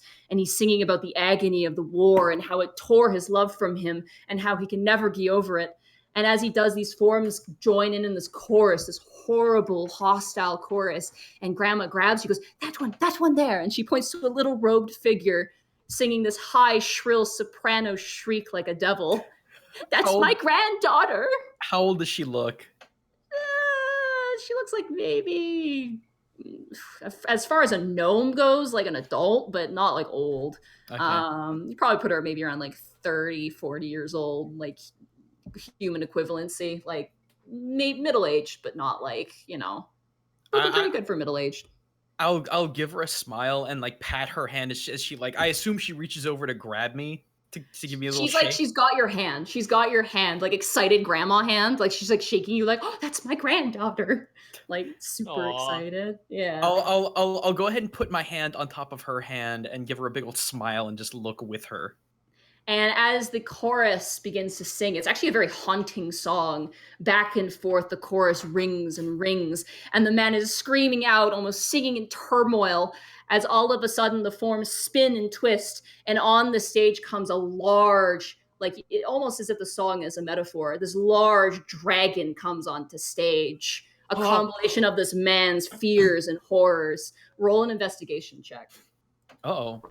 Also, can we just say that was fucking amazing? Yeah, like, that was really good. I practiced because I was like, I don't know what to expect. No, dude, it shows. That was great. That was really good. Investigation, you said? Yeah, investigation. 15. 4. Okay, 4. 6. 19. There you go. Greckles and Panic, sorry. Greckles and Borky. That dragon's so real. It's so real. Whoa. And then Task at first you're like, whoa, but then you're like, wait, that's a fake dragon. That's a puppet. Yeah. And Panic, you're like, what a shitty puppet. Oh my god, he's the critic. Yeah, he is the critic. Sorry, I'm kind of putting your words in your own mouth. I gave it 2 out of 5 stars. It was okay, I guess. But the dragon comes onto the stage, and the audience oohs and ahs. And Greckles, I want you to roll a perception check. And the dragon rears its head and approaches the man with these large feet. Ba-boom, ba-boom, ba-boom. And you watch as it ungapes its mouth, and the man screams out, no! As the dragon releases what is supposed to be fire, which is just a fog, like a spray of fog. And he gets completely engulfed in this fog. And then the dragon turns and begins to spit it out on the audience. Whoa! And the audience is like, whoa, they gasp and whatnot. And then you hear a commotion from the wing, Brooke's wing. I rolled a 9 unless you want to give me advantage. Oh shit. Well, is it still dark? Now at this point, you guys are completely covered in this fog, this sort of special effects fog. And Grandma's like, oh, like trying to breathe. And some other people are coughing too. It's fairly thick. I don't know if you guys have ever experienced like fake fog. Oh, I have. Yes, I actually want to pull out the Tengu fan, not activating it, but just like blowing it. Oh, I assume you left that at home. I guess if that would have been confiscated, if that would be considered an aggressive item, I would have, I suppose. You know what? I'll roll for that, to be fair. I've worked on stage plays and actually had to work with the dry ice fog. I know how that shit feels. No, it's like it's so hard to do that and like. Oh no, it's super hard. It's super hard for you to have to take it in baritone to bass singing while that shit's going in your mouth. Oh, it sucks. I figured, honestly, Monty, I figured the fact that it was royalty would have, I don't know. You know what? I'll just roll for it. Okay, you have it. You do have it. Okay. I'm just gonna lightly fan it away from poor Grandma's face. Oh, thank you, my dear. I don't think that was supposed to happen. I don't remember my daughter mentioning that. And you hear a commotion, and eventually you hear screams. And you hear screams of people in the front going, it's eating the actors! And yells and shouts, and immediately you see chaos as people are running around. And the fog just keeps spitting out and spitting out. You see forms in the fog, silhouettes. And as you hear the commotion from the wing, I will say, Bork, you're the farthest, probably the closest to the wing. You look up and you currently see Bork fighting off a guy. Is the fog still covering it? Is the fog still covering most of the audience? It is, yeah. But you see commotions. You see people getting up now, and ushers are like, everybody get out! Everyone move! Single file, please. Single file. Prestidigitation allows me to create gusts of wind. How powerful would you say that is? You could probably, I'd say, within 5 feet of you. Like a fan, but not like a magical fan, I would say. Okay. Because Gust of Wind is a spell, and that would be akin to what I think you would be looking for. All right, I'll leave it to Greckles then. Okay. I do grab my guitar and have it at the ready. I am going to whatever stealth and acrobatics checks I need to make. I am beelining it over people, over things, and making my way up to whatever I could find to be the box that those two are in. Okay. Only I'm able to see that right now, though. Actually, so. Yeah, only Borky sees it, not you. Because you're above. Are you above the fog? Yeah. No, Borky's 6 feet. So at this point, the fog's. I'm also 6 feet. I like to imagine it's like a fucking like smoking lounge in a fucking casino, and Borky's head is sticking out of the clouds. Wait, all right. You said the fog is 6 feet. No, it's a lot. It's thinner going up, but there's a lot of it now at this point. Okay. Would I be able to see through the fog since I'm trying to fan it away from Grandma myself? Perception with disadvantage. That's 5. You have no idea what it is. Grandma's like, "What's going on, Greckles?" All right, so Borky sees Brooke fighting. Does he see what the guy looks like that Brooke is fighting? He is cloaked. He has a face mask over. He's got 2 daggers, and currently Brooke is like holding him down, and you hear him yelling. And you watch as one of the avant-gardes, like Solly is there too, and like one of the guards grabs Solly and runs with her. You know it's an avant-garde though. You can tell he was there before. He has the armor on. All right, are there any kind of pillars that Borky can climb up and get up to that box? No pillars, no. And at this point, you hear screams from the front of the stage. And you see the form of the puppet dragon now moving and twisting, and you see a horrific silhouette as it actually grabs the actor and swallows them. Oh my! Fuck. Lord! Did someone animate the puppet? Shit. Well, question. Mm-hmm. I know that Sully and Brooke are up there. Yeah. And if the commotion's going about, honestly, Sully would be kind of priority for Greckles. If there's crazy stuff going on. Okay. All right, we gotta. Okay. In this situation, all right, I'm gonna break character here. Now, this sounds like there's two conflicts happening right here, Nadine. Is this a safe split the party moment? This is roll an initiative. Oh. Oh no. All right. Brock's being attacked. The dragon's attacking people. How tall are those box seats? What are the ones you're sitting on? No, the ones that they're sitting on, Bork and very high up, super high up. Borky just jumps over the first seat, and Borky hold on, down. Roll initiative. We need to roll initiative now at this point. 16. I have no fucking weapon. A 21. Natural 1. Ooh, natural 1 for panic. And where's my initiative? So that's 21, 16. 11. Oh boy, I'm effectively useless. Shit. I'm gonna roll for Burke too. Wow, Burke. Okay. Okay, and then I'm gonna go get some water real fast here. Sounds good. 1 sec. Yeah. All right. Sounds like a good. This is a good time for a break. Everybody grab Okay, I'm gonna go snacks. grab a drink and something to fill my stomach then. Really quick. Oh my goodness. Where are my tokens? That's not my tokens. There are my tokens. I had a token. There you are.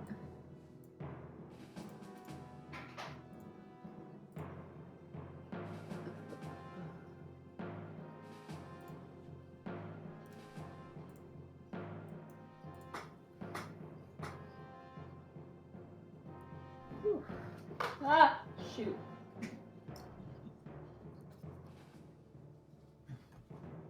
Okay. I may as well get a drink as well, I guess. Yeah, good time to do it.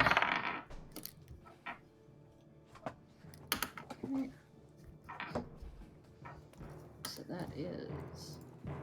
Alrighty.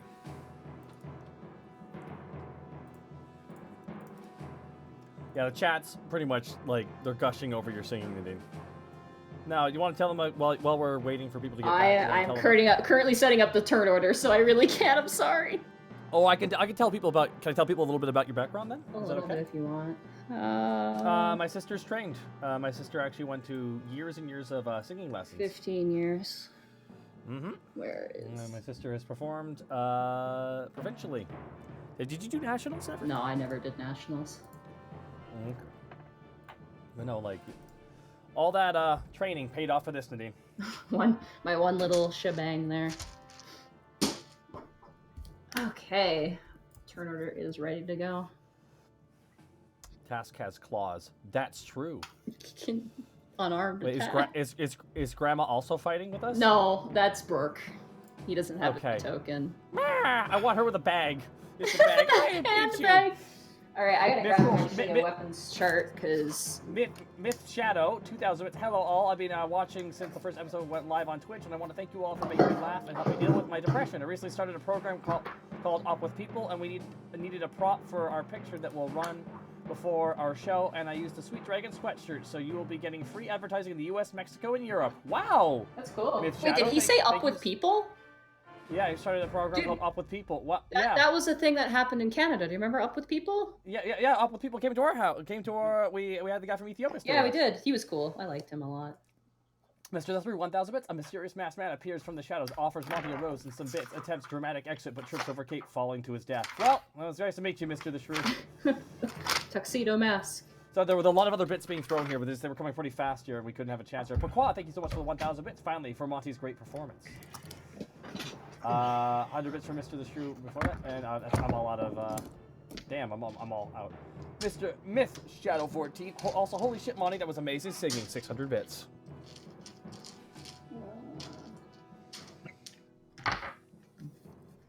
Alright, let me grab my stats here.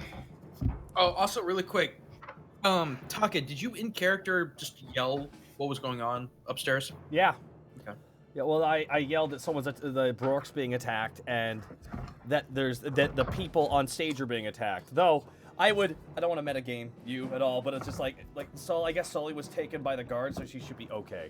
Yeah, she was taken clearly by a guard. Okay. Yeah. So. Yeah. And then Brooke is currently fighting the fellow upstairs. Oh, we got assassinations and shit happening here. Oh boy, intrigue, political intrigue. Monty, quick question. Mm-hmm. And this is gonna sound dumb, and I'm honestly not trying to metagame. I was just honestly trying to do this secretly. Oh boy, I'm gonna have to look for some kind of weapon. Would I have? Because I didn't take it off. Would they let me have my little grappling hook? Do you have one of those? I mentioned that I was gonna keep all my. Well, yeah. Because way at the beginning, I got a hook head and rope. I just didn't know if that was something they would even allow in here. Because I wanted to make sure. Paper, I want rations. This guy, sneak gloves. I don't see it here in your items list. I wonder if that was something I forgot when the items got wiped. Because I made Maybe. sure to have that. I've I used think it I before. do remember you buying it. Yeah. Hey, I will say yes. Okay. In that Yeah. case, seriously, how high is that box? Really high. Are we talking like 60 feet? Yeah, it's Okay. it's huge. This is a huge theater. Okay, that's fine. Sorry, I'm burpy. No, it's okay. Joel Senpai, thank you for the 500 bits. Trying to find it right now. Grappling hook. I mean, that was part of the reason I tried to do the disguise You stealth would thing. need rope with it. It looks like. I don't think it comes with rope. I had bought rope. I've used this item to climb way early on in the, in the session. I'll say yeah. If you had a pack, I know you had a pack as you sold the torches. So yeah, I'll say you have rope and the grappling hook. You can Okay, try I'm- for it. Oh, let me write that in real quick. Sorry. No, it's okay. Sorry, I'm apologizing to Austin for making clicky sounds. Typing. Hey, Austin. Oh, whoops! I accidentally put. Well, Hey, I mean, you guys. Hey, Austin. He's just skipping this part right now. Oh, okay. I was about to say, everyone gave me so much. Well, He gave Well, if me he so is, much. What? He gave me so much. He gave me so much crap about not typing. I'm like, all right. All right. Yes, Everybody you did. back? yep. Yeah. 500 bits from Daedrin, thank you so much. All right, we're all good to go. All right, continuing on. All right. So Borky is Task. like No, Task is up first. Task. right. You see now a lot of people are currently jammed up leaving the building at this moment. The exits are both crammed with people who are running out. Grandma is like, I'm just gonna get on the ground and stay down here. And she gets on the ground and shit. she like covers her head.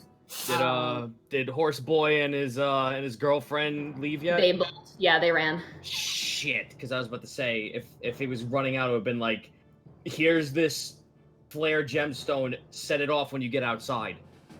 Yeah, no, they bolted. Fuck. Well, so much for that.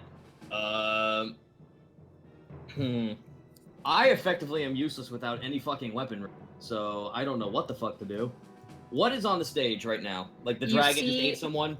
Yeah, you see the silhouette. The dragon just ate someone, and now it's turning to the other silhouettes of what looks like some people running out, trying to stop the chaos as just more and more smoke is bellowing out. You see the shadow of more smoke coming out, and you see them two being eaten. Oh, fuck. All right, well, first off, since I have no weapon to speak at this point, blow on the scale guard whistle. Somewhere far away, wearing sweatbands, running around the sweet dragon. He stops, and Vel is currently doing push-ups. What did I say? No pain, no gain. Where are you going? And Tarisk runs off. All right, well, that's taken care of. Oh, fuck. All I have is... Let's see, I'm looking through my items to see if there's anything of fucking use I could have. Like, I know whatever I have is going to be an improvisational fucking weapon.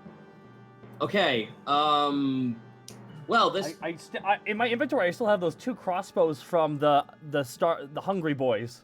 Those would have been taken out. Yeah, those would have been taken and confiscated. I'm gonna assume those are back home, so you don't lose them.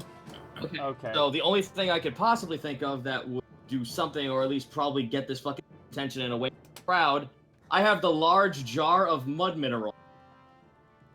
Zito, could you jump out and jump back? Yeah, you're cutting out a little bit. Hello? You have the jar of what, sorry? The jar of mud minerals. Mud minerals. I was gonna say, throw it at its face, get its attention off the crowd. Okay. Roll an attack, a dexterity-based attack, then. So just a dexterity check. Yep.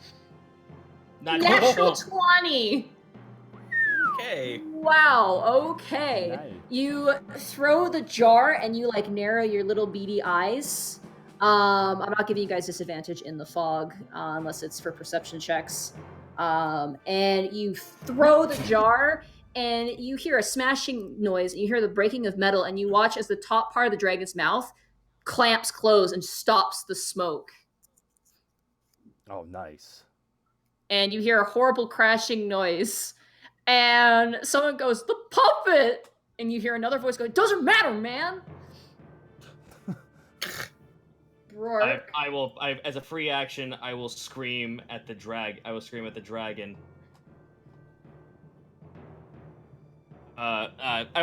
towards it, like, I shout out towards the dragon. I don't shout anything, like, in particular. I just, like, scream at it, like, hey, over here. Like, ah! No, sorry. No, not bird screeching, just, like, enter warrior mode scream, like, I am Torok bullshit. The dragon does lull its head, like, swivels its head over, and for a second your heart pulses as this scene kind of brings back a memory. You don't shoot lightning, therefore you don't scare me, you fucking puppet! Rourke, hearing your voice, you hear him yell, "You four!" And you hear a and a crash next to you. I'm gonna just roll and make sure that, well, bye dice. Oh no, there it is. Yeah, there you go. Okay, when she rolls herself. Flop. You hear a clattering next to your feet, Task, as you see a beautiful short sword in its scabbard land on the ground. That's mine. And you hear him yell, "Help the actors!" And you hear a sound of metal on metal. You can barely see. He's currently tussling, like wrestling this guy on the edge of this theater. Freckles, it's now your turn. And do. All right, let me see here. So the smoke is still there, and we would still have disadvantage, but it has stopped being produced, correct? It's stopped being produced, yeah. All right, so I'm going to grab the okay. Grandma's hiding. Never mind. I'm going Grandma's to fine. grab. Grandma's fine. I'm going to grab that beautiful fan that I was helping Grandma with, and just unleash that torrential blast of wind in a line from us directly to the puppet to clear out any sort of fog between us and it. Grab the dice I dropped, or not, because it dropped too far away. All right, let me grab another dice. DC 13 or be pushed back 15 feet. But is this a large puppet? Oh yeah, it's a big puppet. Oh, yeah. Is that advantage, or how does that mechanic work? What do you mean? Does it get advantage because it's so large, or is there I'm another gonna say that modifier? it definitely does because of the size of it and also what you don't know. I didn't know how 5th ed handled size differences. It's not clear. Like, I mean, I could say it's not clearly stated. Probably somewhere is, but I don't know. It's one of those improvised rule things. So for this thing, definitely has advantage, and it rolled an 18. Okay. So it did not get pushed. Mhm. But there's definitely a breeze, and as the breeze blows, you just blow a tunnel of vision to the stage, and you see, as it's blown back, you see some feet underneath the actual puppet itself, and it blows back and gets recovered. And you watch as the puppet swallows what looks like the conductor, just swallows it like a pelican.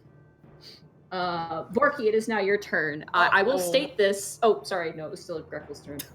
Sorry, my bad. Can you ping on the map where the box is, just so I have a reference?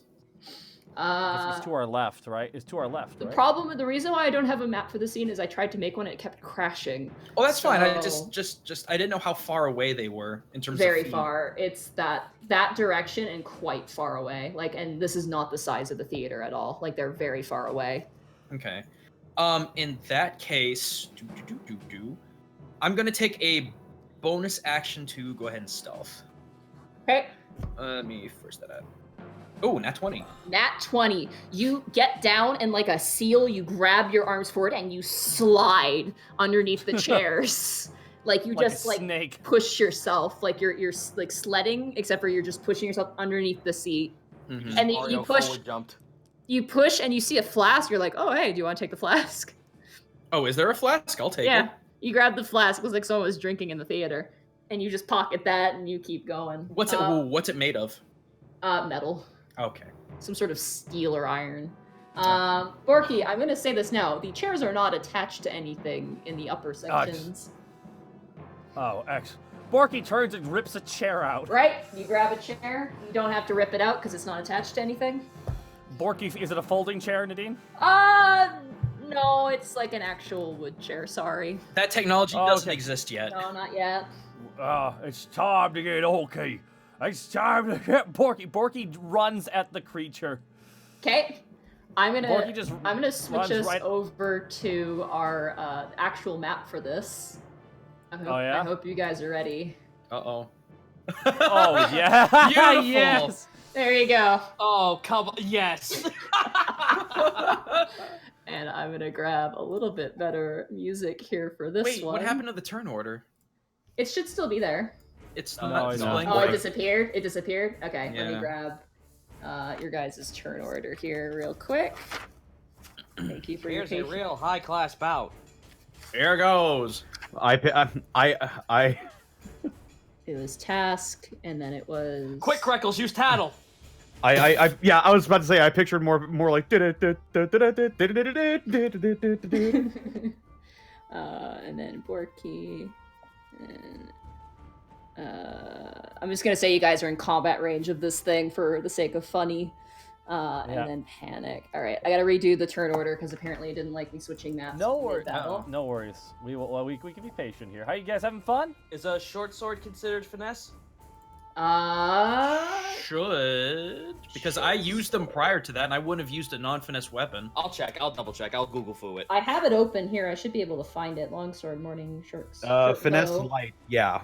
Yeah, Finesse it is. Hot diggity daffodil! I'm useful again. I can add the stats to your thing too as well as you guys doing your turn. And then dragon, courtesy of that Arjek. Yay. Alrighty. Wait, are those little poles and stuff attached to its body? Yep. Oh my gosh. It's being controlled from the inside, you can tell. Borky, you have a chair. Oh, Porky's got it. Okay, Porky. I mean, that counts as an action to grab the chair, right? No. I'll just say you grab the chair. Oh, Borky goes into a rage. Nice. This was the one. I don't get to spend many nights out, and I was enjoying the play.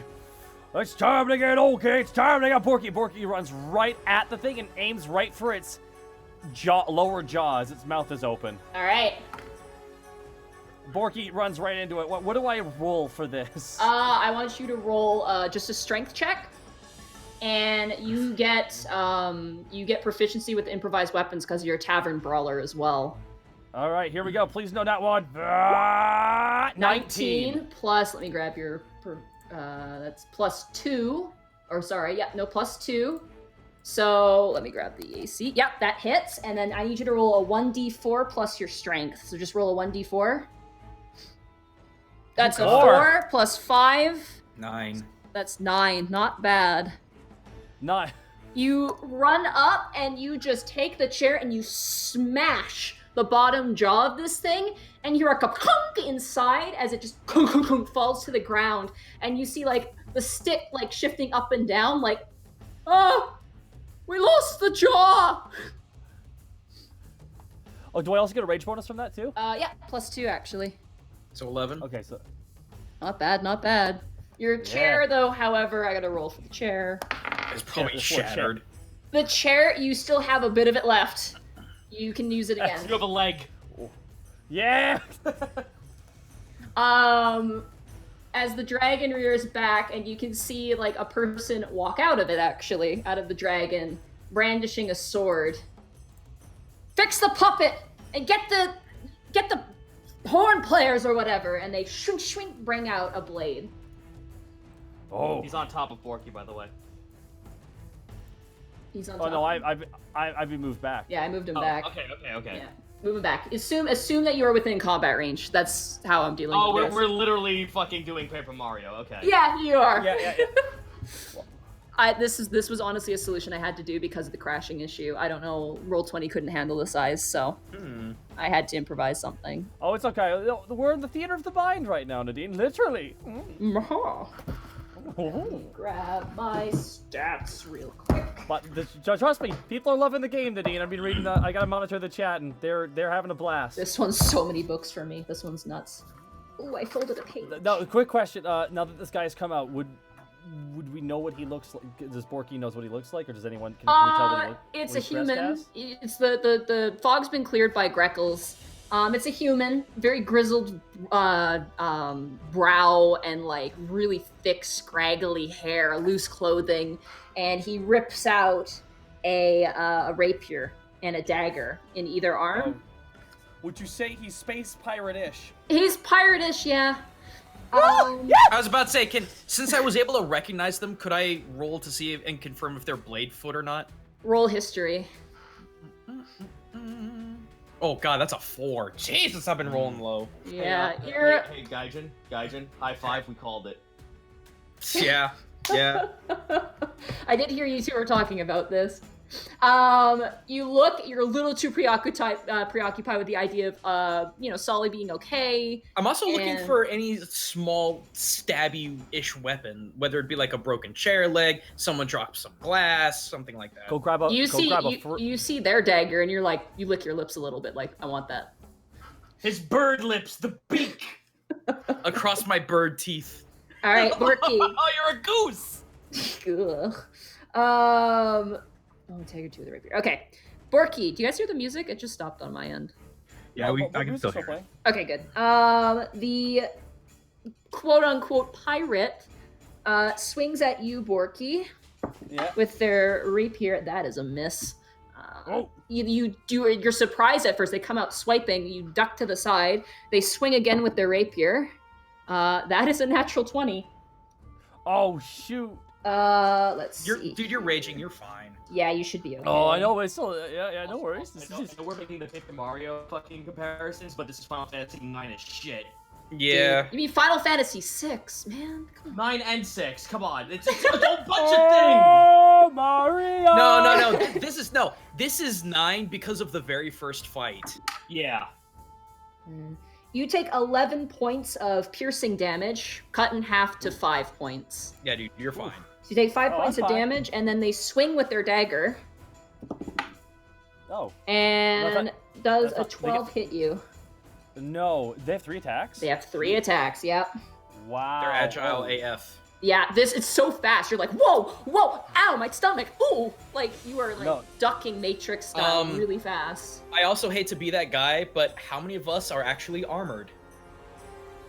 Not me. Get behind me, literally. I've still got my armor on, which is Borky's thick tricep meat. I'm surprised you didn't get your wolf heads.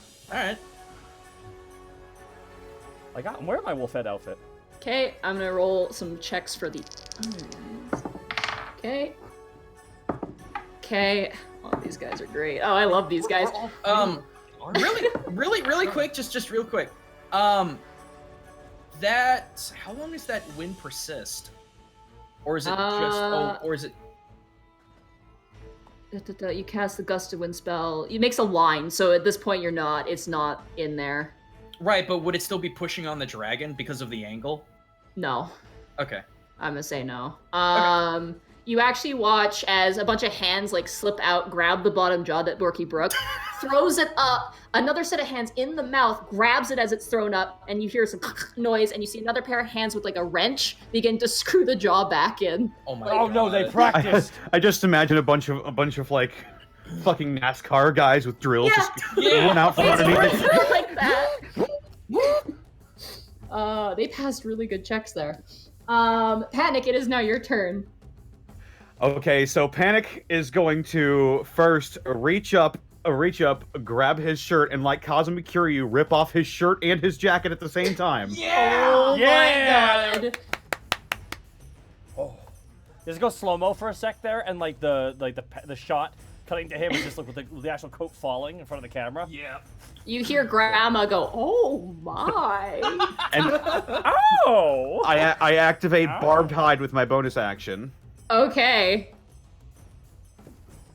and I'm gonna. Can I? Would it be an action to intimidate this guy? Sure, I'm gonna say yes. I'm just gonna look straight up at him, and just say, "You, all of this, you don't want to be here. You don't want any of what I am right now." Okay. I had to dump my Roll boyfriend. intimidation. I dumped my boyfriend yesterday. Let's see, intimidation. With advantage, so 22, okay. 22. Okay. That's a fail. That's a fail. That's a fail. Well, that is a... That's a fail. No, that's a fail. You said it. Nope, it's That's a fail, an right? It's a fail. Nope, that's a fail. That's a fail. And that's a fail. Wow. Okay. Oh, well, they no. lost their good rolls earlier. You see that Hooray. the puppet actually like express itself. Like they're actually like putting the effort in to express the fear in the puppet. And they're just like, "Do we have enough there?" And you hear them talking to each other. Get inside the chest, boys. Task, it is now your turn. Well, is there anything above the puppet? You look up and you see a catwalk.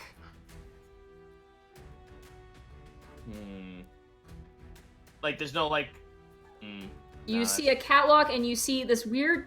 You wouldn't know what it is, given your history.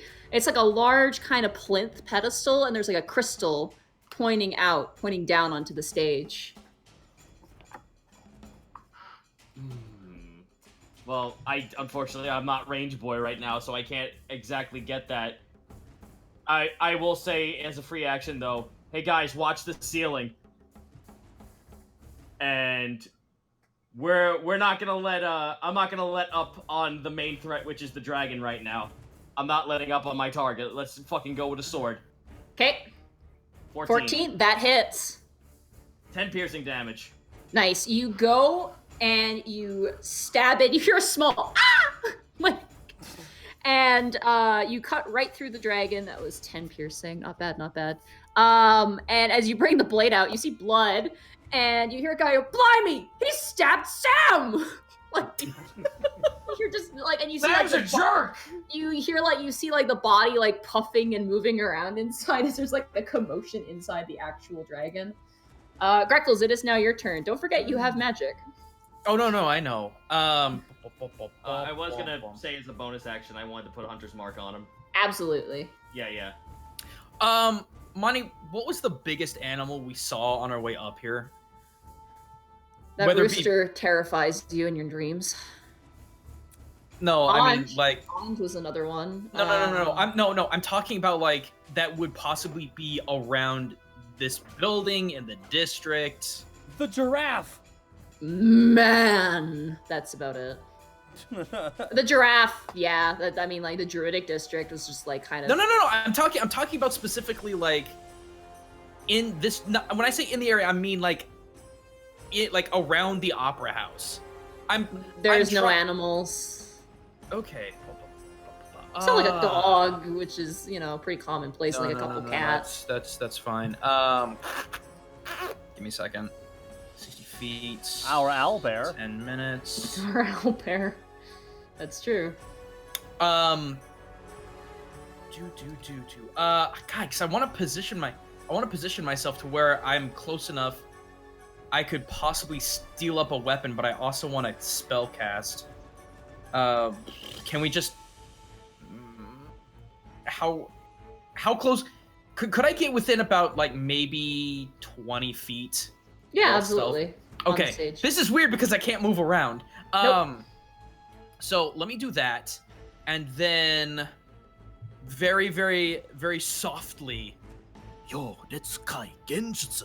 I'm gonna have an image of a griffin coming in from the door, because I mean we've seen those around here causing ruckuses and problems. So, coming in from the doorway, and from like the doorway where everybody's running out and screaming. Yes, and I don't think I can cast another spell, so I guess I could try to do a mimicry call. Okay. Try and do a griffin call, basically.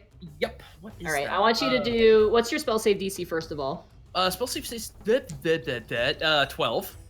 Okay. Let me just roll for the illusion. Yeah. Yep. You're fine. That's a pass. That's a pass. That's exactly a pass. That's a natural 20. That's a failure. And that's a pass. Damn. The one outside goes, "Blimey! I thought the Griffin Riders were on the front!" And then, like, one of them goes, "Charlie, actually, they are on the front. I believe your calculations are incorrect. In fact, all the Griffins are at the front. I believe that this is an illusion." Nerd! I feel really informed. He's a little gnome with big glasses. But the Griffin does fly, and you do scare a lot of people running out. But the one in front seems a little shaken. He's kind of backing out. He goes, "Get through the box, boys!"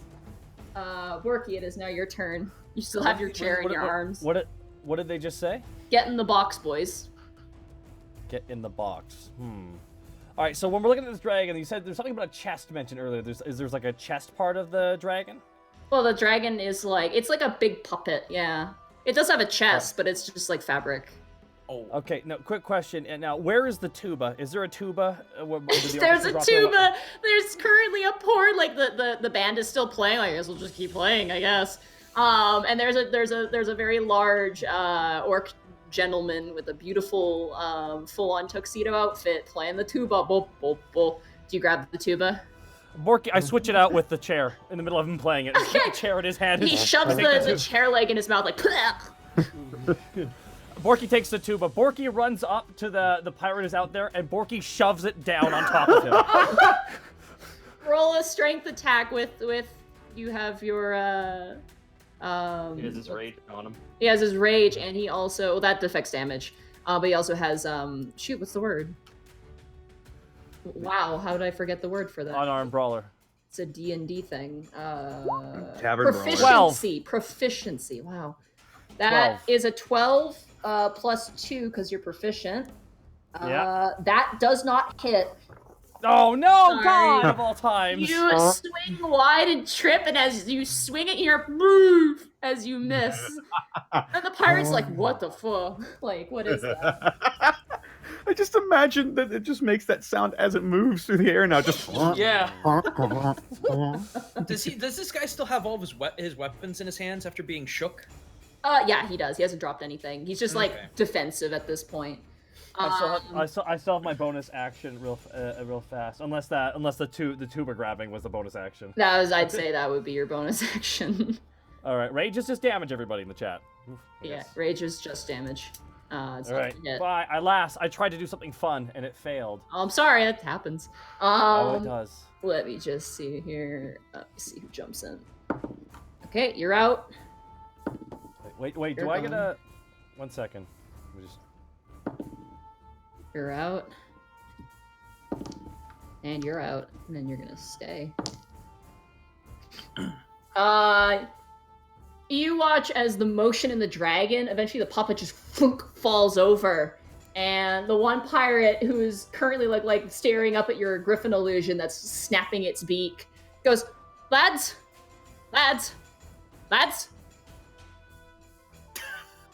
I surrender! And he stands up and he just lifts up his hands. Does he drop his weapons? Yeah, it's a clang clang. They all go on the ground. It's like, I surrender. Okay. I guess I'll just. Okay, do we want to end combat? He surrenders unless you want to keep fighting. No. I want to dash in and sleight of hand all of his weapons to hell. All right. And I have chainmail. I mean, not chainmail. I have chain link. We're tying this boy up. And Borky throws the tuba on him though. Funk. No. Got him. By the way, that's a 30 sleight of hand. Nice. Yeah, you but as he's dropping, you you jump like a waiter trying to catch a bunch of dishes, and you catch both and stare forward at the camera and then slowly pocket them. Actually, I was going to hold him at blade point, but you know, I like that too. Panic's gonna slow walk up to him as fucking intimidating as possible. He is not having a great He can't day. see you. He's currently got a face full of tuba. Hey, Monty, question. So the other guy's fucked off? Do you go investigate? I want to check where the bloodstain is, because I stabbed the guy. He must leave a trail. All right. Wait a minute. What did you hunters mark? I hunters marked the dragon. Yeah, he must just mark the puppet, technically. You go over, roll a strength check, because it's a big, giant cloth puppet. Oh, good. My one stat that's negative. Shit. Here I go doing a strength. 13. You grab it and slog it off. You try and grab the head and move it, but it's so heavy. You're like, yeah, forget this. And as you pull back everything, you see a large chest about the size of a trunk just sitting underneath the dragon. By the way, let me dissipate my illusion before we go in for. The griffin disappears, and as it disappears, you hear the pirate sigh in the tuba and it goes, brrr. Borky blows into the tuba. You see the body tense up and shake, and you hear a muffled scream inside. Now, but Borky, guard him. Borky takes off to go find. Can Borky kind of go find Starlight, or should he stay here? Did we tie this boy up? Yeah, you guys tied him up. You had chain, you said. Yeah, he's currently he actually loses his balance and falls over here as he's rolling around because the tuba is too big on his head. And Borky, you run backstage. Imagine he's just breathing really heavily because he's scared. Yeah. I can only imagine Borky just checking doors rapidly and just opens up and it's the girls' dressing room and it just closes. Sorry. You go in and it's barren. Oh. Okay. All right, everyone. Borky didn't get to throw his flowers. It's just you're holding your flowers and there's no one there. What's in the chest? You open it up. Empty. I'm gonna take the tuba off the guy's head. What happened to them? What happened to them? Roll an intimidation check. Another one. Whee! With advantage because of your thorns. That is a 15. He got a 17. Okay. You, lovely day for a show, eh? I punch him across the jaw. Okay, roll an unarmed strength attack against him with advantage because he's tied up. What is Just a unarmed? strength check. Just roll strength. Just roll strength. Yep. Okay, you slap. Well, you had advantage, so no, it still doesn't. You slap him gently. You don't hurt him, but you do get his attention. You just go whack and you slap him. I mean, I do have spikes, so my hand is full of spikes. Yeah, you're a little spiky. Look, we just do what the captain ordered, all right? Where did they go? Where do you think they bloody went? At this point, Greckles is gonna walk over to him, since he's prone, take his own knife, slowly drag it across his throat, not doing enough to pierce too far, but enough to draw a small amount of blood. Start talking. All right. No need to get violent. Go get pushy with me, Berg. Okay. I push the dagger a little harder. Okay. All right, chums. You know what? Real hard to talk with a knife right near my neck. So if you wouldn't mind getting rid of that just for a quick hot sec, I will be able to answer your questions very kindly. Are we understood here? Please? And don't put the tuba back on me. That's terrible. I'm gonna have tinnitus or whatever. Let me make this very clear to you. You are not in control of this situation. We are. That's up for debate. But sure, in this situation, sure. I'm gonna go make sure Bork and you know who is okay. And I am going to go outside and use the flare gem to spark up outside. I'm gonna start with interrogation first. Yeah, cool. Assuming you guys are making your way out. Borky walks back out with the flowers being really sad. You're very sad. What do you want to ask him? Greckles, you had it out. Panic, what do you want to ask him? Where did the actors go? Took him aboard the ship. Through the box? It's a two-way conduit. You open both ends, you can go through both. Close one, it's closed off. So my chaps there jumped in and closed it. So I'm stuck here with you. Hooray! Borky pushes Panic out of the way. Yes, I was hoping for this. Yes. Borky cracks his neck. Borky, just remember, he's better off. He's more important alive, but you can still hurt him. Yeah. Oh, no. Shh. Borky just shushes and puts his fingers in his mouth. Shh. I don't get out much, and I figured, hey, you see a pretty girl, you go to a show, you support her. I had a plan to throw these flowers at her. All of a sudden, you and your friends come along and decide, hey, it'd be a great time to start kidnapping people. Now, I'm going to ask you 2 questions real fast, because I'm an orc who doesn't have a lot of culture, and for the first time in his life actually had a little bit, and it was taken from him. It's one thing you should know. Taking something from an orc that he likes makes him very violent. Now, did you take the drow called Starlight through your little magical box? Was she an actor? She was the singer, yes. Then yes. Borky picks him up and suplexes him. Okay. What? Borky just Oh Roll boy. strength check. Borky just grabs him. 15. 15. I mean, he's bound. With advantage because he's bound. Yeah, that hits. 19. Roll a 1d4. I don't want to do a lot of damage to the guy. Well, I'm mad at him. Can he also not claim subdue? Yeah, I don't want to. Yeah, I can do subdue. It's fine. So this is subdue. Subdue Right. damage. That's 8. You full on suplex him. He tries to counterweight it for a second, like Rey Mysterio. I'm the only wrestler I know. And you smash his face, and he's like, "Oh, my modeling career! Oh, bloody hell!" Borky throws the flowers at him. And just stands. Oh, And Borky just bows. oh. Grandma, you hear a little set of claps. Good job! All right. Wait a minute. Yes! How many people are in the crowd at this point? Just Grandma. Pretty vacant. Just Grandma's standing ovationing you guys right now. Oh, yes! All right, so I guess I'll try and pop a question. So, My face. My beautiful face. how do we get your friends to reopen the other side? I can't talk to them. They're done. They're going. They're gonna be I didn't ask for your opinion on what you can't do. I want to know, pulls the short sword, what you can do. And I'd like to hear those suggestions of what you can do, or something gets cut off. He looks down his body, like down between his legs.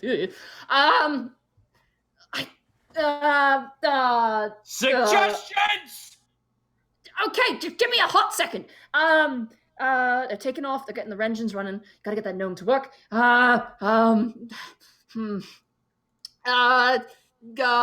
Start taking a finger. Oh my god, no! I gently place the blade underneath the lobe of his ear. Mate, come on. Look, I'm trying the best I can. I know. There are no stupid questions here. We just need an answer. Look, if you want to get through the box, someone on that ship's got to open the box, and then you can get through. I can open and close that box as much as I want. I ain't going to do shit. I've got names. a quick. Bladefoot is your name. Bladefoot Pirates is your name. You can't think a Bladefoot pirate, my friend. I'm sorry. I mean, I got the one tossed to the dirt, and this sucks. Trust me, my day sucks. I mean, your day sucks too, but my day kind of sucks a little bit more. Kick him in the face. Shut your mouth. Okay. My nose. Hey, he looks up at you. I've got a quick fix for this situation. Okay. Take us to your ship. Take it to your ship. Okay. I'll take you to the ship. And if you lie, Okay. I will boil you in your own skin. Woo! I'm stuck in the middle with you playing this whole time, by the way, from my head. Stuck in the middle with you. He gets up and he's like waiting for you guys. Like, he's not trying to boulder run or anything. He's like, all right, you guys lead the way. Like, we need to go outside. Greckles, you're running out. The moment you reach outside, Brork has like about 100 men, and you hear absolute chaos outside. I take the chest with me, by the way. You take the what? Chest with me. It's big. You're gonna need a strength check there. All right, Borky, you want to help me out? Oh, Borky's very sullen. So yes, he does it, but he's sullen as he does it. Sad. Yeah, no. Panic is the one that's leading the guy out. Yeah, he's being well behaved. He's not messing around. He knows the gravity of the situation. All right, so we get outside, and there's Bork. Yeah, you see Brork. You also see Trebuchet is currently launching at the ship, and you see them launching back. Since I'm the first one there, I'm just gonna shout out, Brork, we have one subdued. You three, go up that way. Get the rest of the civilians to safety. Where's Solly? And you hear a murmur. It's like, okay, good. Keep her there. The rest of you, move! And they all run, and he storms over to you. What do you know? What's going on? We don't have much time. They used some kind of... Actually, I wouldn't know that. Never mind. Sorry. No, you don't know that. No. Just come. We have one subdued. We've been trying to get information out. Just, if you can send a detachment in here, just someone to try and get information out of this guy. That someone is me, and he steps past you. Cool. And... Yeah, you guys like meet him in like the main foyer of the theater. You may want to have your men check out this chest. Apparently it's a two-way conduit onto the ship. They have hostages on there. He closes his eyes and like wipes his brow. It's a fucking distraction. Pirates! And he shakes his fist. Brork's did a swear. Oh no. He's mad. He's very upset. Dad's angry. He's not. He's 20, like 25. He's not a dad. Younger than us. This one likes to sing, but we don't know how nice the tune is. He almost like an oxen snorting turns and looks to the pirate. He's like, eh! Like just like, All right. Well, we conduit, open, close the box. He explains everything. He just spits it all up to Rourke, who is like looking really pissed. He turns to you and goes, "I need that back." There, take it. He takes it. "Here, I'll trade you," and he hands you a crossbow. Task has never used one of these. Ooh, shiny. I'll throw it in your Does Rourke have an obvious weapon on him? Yeah, he's got a big claymore. Okay. The weapon that he gave you guys is his sidearm, and he puts it right back to where it belongs. Who attacked you? Oh. Borky asks just Rourke straight up, who attacked you? What do you think? One of these lots, and he jabs a thumb towards the pirate. This one is going to lead us to the ship. Can't lead you to the ship. He looks up at the sky, and you see the ship now moving. Watch him, and he moves forward. He begins to instruct other men. And from behind you, Greckles, you hear a hoo, hoo, a pigeon coo. I look back. I look over my shoulder at what I already know who it is. So It's Taylor. What's Taylor doing? They're peeking out from around the corner, and they're like waving at you. And there's a big giant flock of pigeons around them. Oh hell yeah! I'll go over there. Are we gonna pigeon fly the way up there? By the way, spoil during this interaction, he had the pirate had a dagger and a short sword. He had a rapier and a dagger. Okay, I'm gonna hang on to the dagger. I'm going to give the rapier to Task. Okay. All right. Because I assume Broke took his sidearm back. Yeah, Yes, no, Rourke took it back. Because a rapier is a finesse weapon, so this is fucking perfect. Yep. Borky needs a weapon set really bad. I'll give it to him then. I got the crossbow. No, Borky's a strength fighter though, so Yeah, it won't do anything for him. He'll have to fight something. You see, and even the rest of you see now, Taylor's like, guys, come here. So- He's like Oh, looking. it's the guy who sold me tubs. And Borky walks over. I dash over. I saw everything. That was nuts. It was. You fought a kind of a dragon, but not really. Yeah. He looks up at the ship. I think all the actors are there. We know all the actors are there. They used a special portal inside there, and they took the most beautiful singer in the entire world. Starlight? Yeah. Yeah, she's really pretty. Yeah, she is. I agree. Back on track. Sorry. Taylor, how many pigeons can you control? A lot. But I have to call them. I have an idea. If I can call them, but I'm not that loud. We have ways of fixing that. Looks to panic. I can cast Thaumaturgy on you. Awesome. Are you thinking what I'm thinking? Oh yeah, buddy. Are we all thinking the same thing? You hear cracks and booms as the ship is being bombarded with fire from the ramparts. We won't know unless we try. Oh my god, if this fails, we're gonna die. But it's worth it.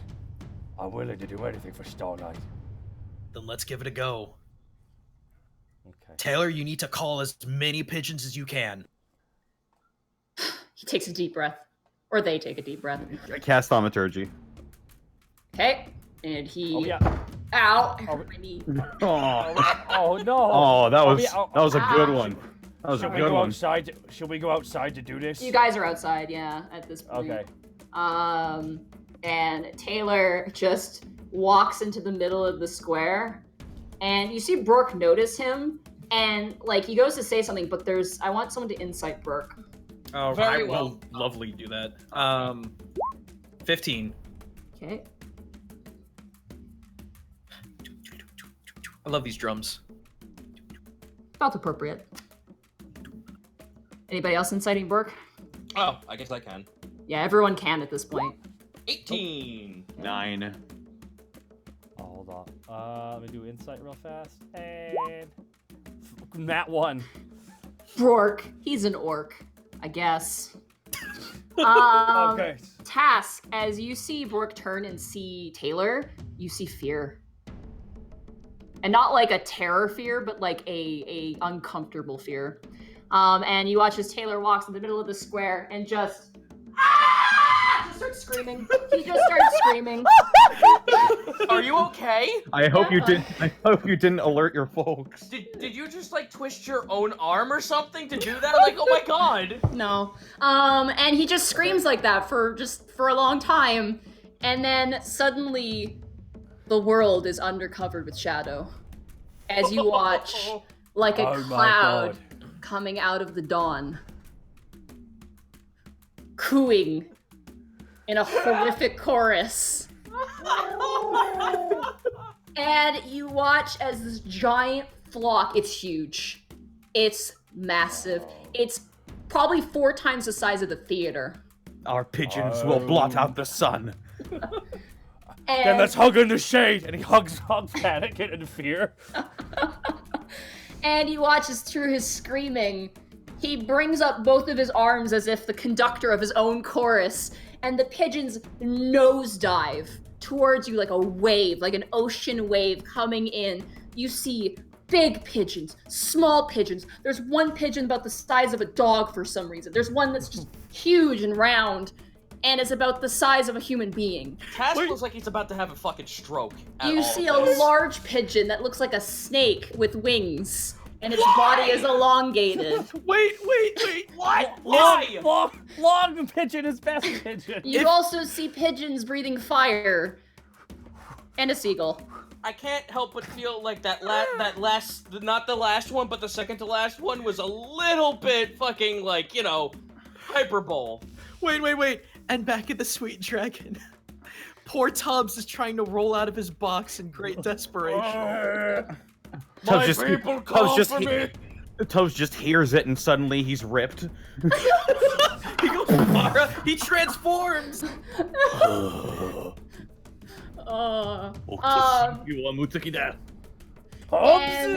the pigeons come in, and immediately you guys are uplifted by pigeons. Thousands upon thousands of pigeons. You feel yourself bumping and moving and trying to stay afloat, and you see the ground. At some points when the pigeons duck from beneath your feet, you see the ground beneath you. Monty, I have one question, I'm sorry. Yep. Do I have, would I have brought any of my potions? You guys have your potions, yes. Ones that do not cause damage, like healing potions, you have them. Alright. Just making sure. Okay, yeah, you do have those. Curdling scream from Task all the way up. And the pigeons begin to rise up, and from the ground, you guys don't see it, but from the ground, Taylor looks up and Brooke looks up, and they just see screaming and this giant cloud of pigeons taking you up. And you feel each one, at one point you grab onto one Task, and it's just a giant pigeon, and it's just flying you majestically up. You're getting closer and closer to the ship, and you see as trebuchet shots just swing right past. Some of the pigeons get blown out of the way and fall down. You see them spinning and spiraling. Is this going to cause the pigeons to drop us? Some of the pigeons have dropped. You feel now the weight is a little bit too much. All right. Okay. Preemptively, I'm going to take out my potion, the potion that Ozzy gave me. Which one? The rainbow potion of alter self. Okay. I'm going to chug it. Oh dear. Okay. And I'm going to change into a pit fiend. Okay, I gotta look up alter self. Alter self. Transform your appearance. You decide what you look like, including your height, weight, facial features, sound of your voice, hair length, coloration, distinguishing characteristics. I also yourself appear as a member of another race, although none of your statistics change. So you also can appear of a creature of a different size than you, and that is definitely a bigger size than you. Pit fiends? Yeah, pit fiends are huge, I believe. Not like massive, but I'm pretty sure they're a large creature. I'm just gonna check for you. Oh, I want to. I'm trying to transform into some kind of winged demonic creature. It is large. You could do. That's also large. Let me see. Let me find you something here. Okay. Nani? That's small. I'm trying to find you something here. Let's see. There's Turn gotta into a be bone devil. something. Ah, fuck. They're only large. Shit. Yeah, most of these things are large, and what doesn't have wings is medium. I could say, you know what? I will let you turn into just a generic, like, larger imp if you'd like. That sounds fine. Okay, you turn into a larger generic imp with wings. I'm still gonna look like Panic. I'll just have wings and have more impish features. Yeah. Sorry. You have a tail with like a little scorpion tail. How close are we to the ship at this point? You guys are about maybe like 80 feet away. Jeez. And the pigeons are flying once again. Another strike from the trebuchets on the ground, and you see the big fat pigeon is knocked from beneath you, Task, and you watch it slowly fall, and you land into a bunch of more pigeons, and you're flying, and from the altitude, some of them are getting tired. The poor things are flapping their wings so fast. I'm gonna grapple hook the ship as soon as I'm in range. Okay. Borky wants to say something really badly. Go ahead. Now this is culture. Guys, I think we just got. I think we just got culture shocked. Oh no! Thanks for coming, everybody. Sure to like, comment, and subscribe. As the pigeons begin to trickle out beneath you. Greckles, you throw out your grappling hook. Do you grab Task? He's right next to you. If I can support the weight, yeah. I'll say yeah. You grab Task, you grapple hook, and you're hanging on as the last pigeon beneath your feet drops. Panic, you have wings, you're fine. Task, start climbing. Hurry up. What land, Borky holding on ground, to? wood. Yes, good, very good climb. Borky, you're being floated up. You see your companions now flying beyond you. The pigeons are thinning out beneath you. You see the ground beneath you. Oh shoot! Borky jumps back. 10 pigeons. 8 pigeons. Borky jumps. 5 pigeons. You're not close enough yet.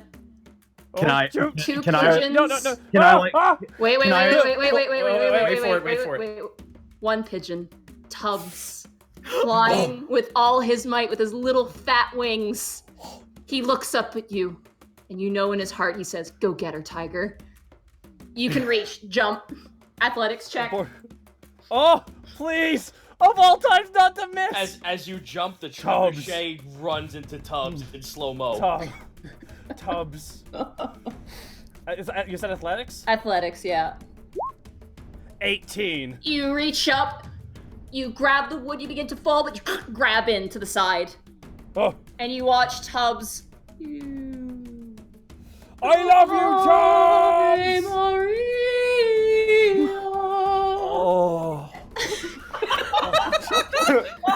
Oh. Oh.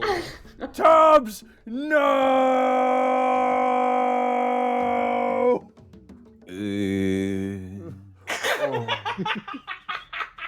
All right. Panic, you can go rescue Tubbs, you bastard. I'm going to assume he bounces. We'll find out what happens later, okay? Yeah. Just you see on the ground just a noticeable red splat. No! Stop it! No! No! But it slowly starts to congeal back together into the form of a pigeon. He has an X Factor!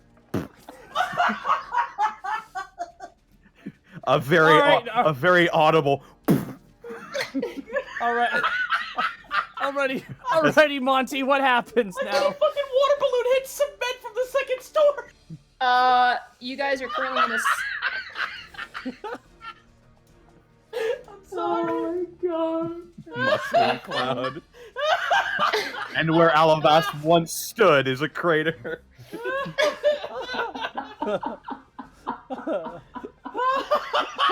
I agree with Script Daddy. Monty, this was your one chance to get rid of Tubbs, Did we accidentally create another Ginter's Folly? Tubbs Folly. Come on, guys. We gotta push through. So Borky's like emotionally traumatized. Borky starts climbing up the side of the ship. All right. You climb. Task and Greckles, you climb. Panic, what do? You have air, so you can. I am. Is there?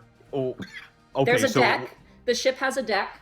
Are there people on the deck? There's lots of people on the deck. Okay, I'm going to beeline. I'm going to land Iron Man style with my fist in the floor, just in the middle of all of them, and I'm gonna slowly get to my feet. wings spread, turn around and look at all of them, and say, "Any man who draws a blade or fires an arrow at me or my comrades dies." Okay. Damn, Sephiroth.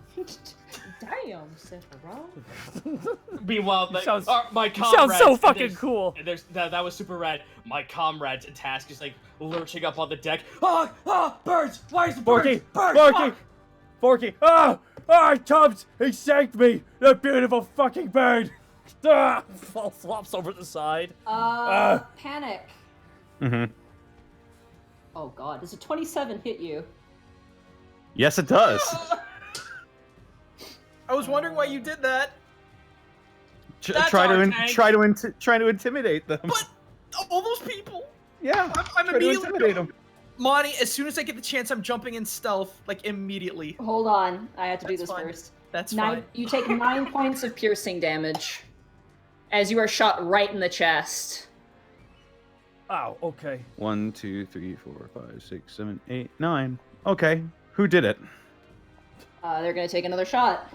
Oh, Two no. attacks. Can I not? Wait, there's fucking guns in this? No, it's a crossbow bolt. Okay, that scared me. Good. Does a 20 hit you? Yes. You take 5 points of piercing damage as a second shot comes through.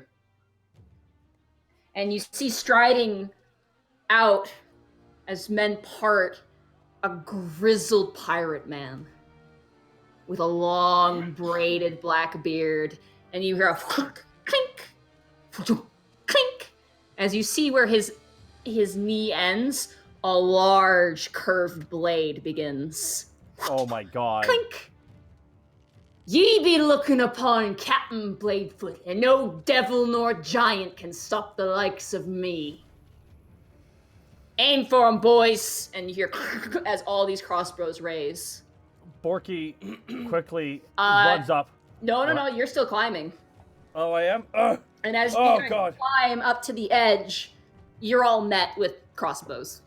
Oh. Oh, I don't even get a chance to be sneaky. I mean, you're climbing up the side of a ship. I don't know how you can be sneaky on Well, I this mean, here's the thing. thing. If Panic landed in the middle, I was banking on all of them being having their attention on him to sneak back around while There's their a backs are turned. there's a lot of them though. Yeah, There's a lot of them. We're outgunned. We're outgunned. There's like almost 100 of them on this deck right now. So Borky has arrows pointed at his face. Yep. And they grab you and they actually shove you onto the deck. Like they grab you and they shove you onto the ground. And Captain Bladefoot, chink, chink, walks up to you, Panic. I've danced with devils. I've sailed with devils, and everyone, raw cheers. So tell me, devil, why you've hopped atop the ship of Captain Bladefoot? Panic's gonna look at him.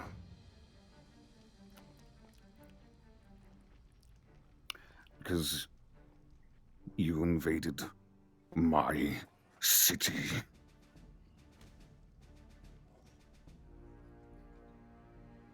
You stole something from us, and I'm getting it back. Aye, it's only stealing if you never get it back. We're borrowing. That's all. Why? I got a store to sell. Drop your weapon. I don't have any weapons.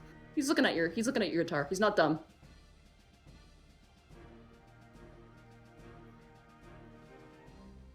Panic slips the guitar off of his back and sets it on the floor. You watch the pirate captain just slight nudge of his head, and there's 3 guys who have you on your knees. Put him in with the actors. Where's Fletch? And he yells, and you were all grabbed, and you're now being led by an entourage of pirates. About 20 of them.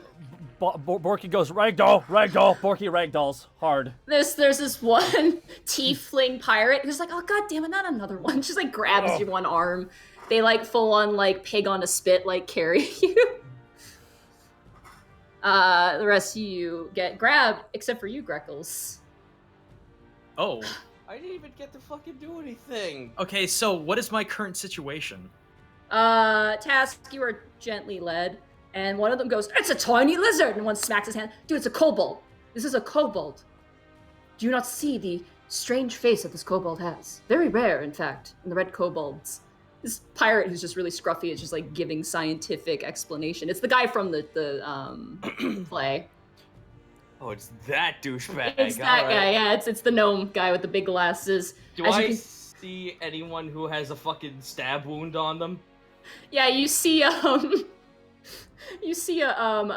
half orc guy who's got like an eye patch on and like a bandana on his head. And he's like, "It just keeps bleeding. It just keeps going. Can you just heal it?" And there's like a person trying to put a band-aid. No, don't put a band-aid on it. That's not cool. It's like, no, you gotta put a band-aid on it. Does like, he see Task? He does, yeah. He notices. I want Task to have a toothy fucking grin from cheek to cheek staring at him. Put the band-aid on it. He puts the band-aid on it. Oh no, that was an intimidation check. Was that? Oh yeah, go ahead.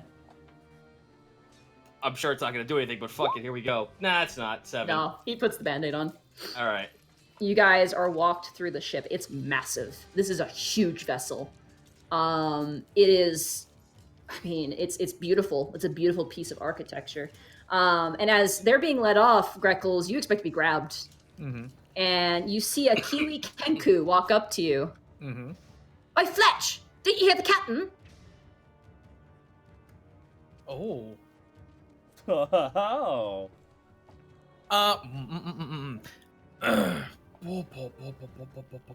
Shoot. I know, sorry, I got distracted. Just dropping a different voice through mimicry. Typical you. Why are you all blue? Did you get rattled up in some makeup or something? Well, after the scuffle, we lost the puppet. Trying to get out of there. What do you expect? That was a nice puppet. I worked very hard on that puppet. Well, I'm sure you did. What's Cam's orders? You know what? He's in a mood. Best not to talk to him. Wait till the dawn. Need your help in the engine room, though. Aye, gotcha. Well, come on. I go. The Kiwi Kenku walks. He doesn't even have arms. You can't see his arms. He's got little nubby wings. He's got goggles on. And he's wearing like a pirate bandana around his neck. Well, that seems to be a job well done. Oh, Captain's gonna be... Oi, right quick. You mind if I get back in me regular colors? Your regular colors? Oh yeah, get that makeup off. It's unsightly. All right, I'm gonna need a new outfit. Well, where can I go grab one? Oh, follow me. And he takes you down while you watch your companions being dragged off. You guys watch as Greckles is not being grabbed and is currently being escorted by a strange brown long beak thing. It's a giant. Do they? I want to wink at them subtly. Okay. Do I need to roll anything for that? Sleight of hand with advantage, because that's super, super subtle. Ooh. 21, because I would assume that gloves do not work on eyes. No, it doesn't work on eyes. You guys clearly see Greckles, like the Kiwi doesn't notice, but Greckles goes, like really obviously, like, "Hey." Yeah, all right. As he goes down a set of stairs that look like they go into the hole, the rest of you guys are shoved forward and brought into a giant brig, like a huge brig. And you see actors in their costumes, and you see some of the band. One poor gnome is holding onto his trumpet for dear life. It's nice. There's some swaying lights as you feel the ship begin to move. And they just shove you into a cell, like they shove you all in just quickly. Also, really quick, what name did he call out? I'm sorry, I spaced really hard. Fletch. That sounds very familiar. Hey! Perception check. Can Borky see a starlight at all? Roll perception. Roll perception. Come on. 4. God damn it. All these actors look the same. Oh, jeepers. Oh. Hello? Is it... Hello, are you all from the play? Is Starlight with you? Starlight? And you hear some murmuring in the actors. I think he's talking about me. And you see stepping forward through one of the cages, are quite packed in, you do see Starlight. Oh, hey, what's up? Oh, crazy. The opera was really good until, all this happened. I want to say good work. It was really nice to go out on a Friday night. She sighs, like kind of annoyed. And one of the other actors goes, no matter what, you can't escape the fence. He pats her on the shoulder and she goes, yes, I know. Thank you. I'm glad you liked the show. We actually were carried up here by a series of pigeons. That's great. Yeah, it was. You say we came here to save all of you. Off to a bad start, I think. The gnome with the trumpet just starts like starts crying. Like he just starts crying, and a few actors are just sitting quietly. Meanwhile, sorry. Hmm? I was gonna like yell out to the. Are any pirates around right now? Are they? Oh yeah, us? there's two big ones currently guarding the entrance to the bridge. Shit. So did we get put into separate cells, or are we in like? You're all in one. You have a couple other in actors in there. Yeah. Okay, so I want to like find like who is the most kitted out actor in this entire like troupe? Kitted out? Like armor or anything? It's like is our boy the fucking hero of the tale? Is he here? Yeah, he is. He's in the cell next to you. Oh, damn it! I thought he was with me because I wanted to ask if he had anything that actually was a little bit sharp. You can. I don't want someone to see me though. Oh, fair enough. I guess roll stealth. Yeah, you can stealth. Whisper to him. Roll stealth. Okay. Hey. Card one. Doesn't notice. Doesn't notice. Look, if you want an autograph, now's not the time. Shut up. Listen very closely. It's really like, whoa. Like, do you have anything on you that is bladed or sharp? Something of an article of clothing? Did you have any prop with you that was on that performance that may have some sort of edge or blade? They took my prop. He kind of pats around his armor. He takes off the helmet. I have this. What on this helmet looks bladed? The edges where it kind of frames the face are flat. I'll take it. You grab it, and he like maneuvers it around the bars like, through the front, so it actually fits through. And he, that's a natural 20. He definitely gives that to you. Wow. And he hands it off to you. Greckles, you're being led down some stairs. And you see as the Kiwi Kenku leads you down. I can't believe you want to go on the front line for that. That's absolutely bonkers. Was he talking to me about this? Yeah. He's making small chat with you. Well, what's wrong with a little adventure?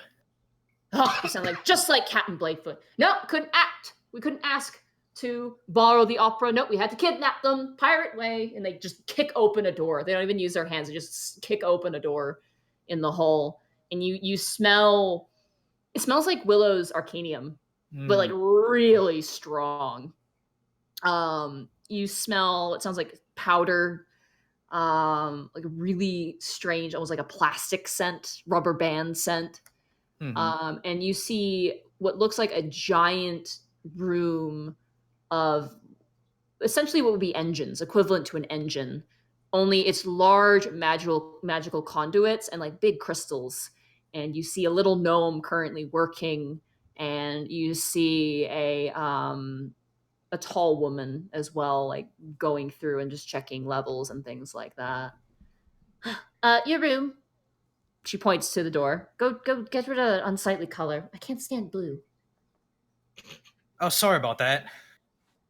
Watch out for makeup next time. And this is coming from the gnome. No, it's coming from the Kiwi. Oh, the Kiwi. Okay, I was about to say, is this gnome? What? Does the gnome look pressured, possibly enslaved? Insight check. Alrighty. That's a big 6. They look like a gnome who is very angry at the moment, swearing in. Do you speak gnome? No. No, they're swearing in gnome. You assume it's just like. I mean, yeah, they would look kind of they look angrily chatty. Yeah, no. Okay. Okay, and you get led to a room. There's 3 swaying hammocks on one side and one on the other. And you see like a chest and a few other like some underwear hanging on a clothing line. Right. Mm-hmm. Okay. Am I alone in this room now, or is the Kiwi with me still? No, they let you go. They think you're Fletch. Cool. Open the chest. What do we got? What can I do to cover everything? Investigation. Okay. With advantage, because you have all the time of the day. 18. Nice. You find a very nice cloak that can go over your head. There's even like a really nice mask that you could put on. And one day I leave the hat behind. God damn it. Right. And then you also find, I closed it. Shoot. A second. You also find,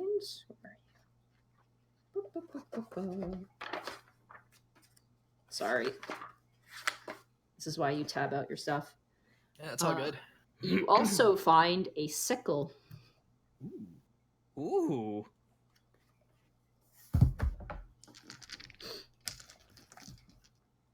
Just a regular, like there's nothing, just regular sickle.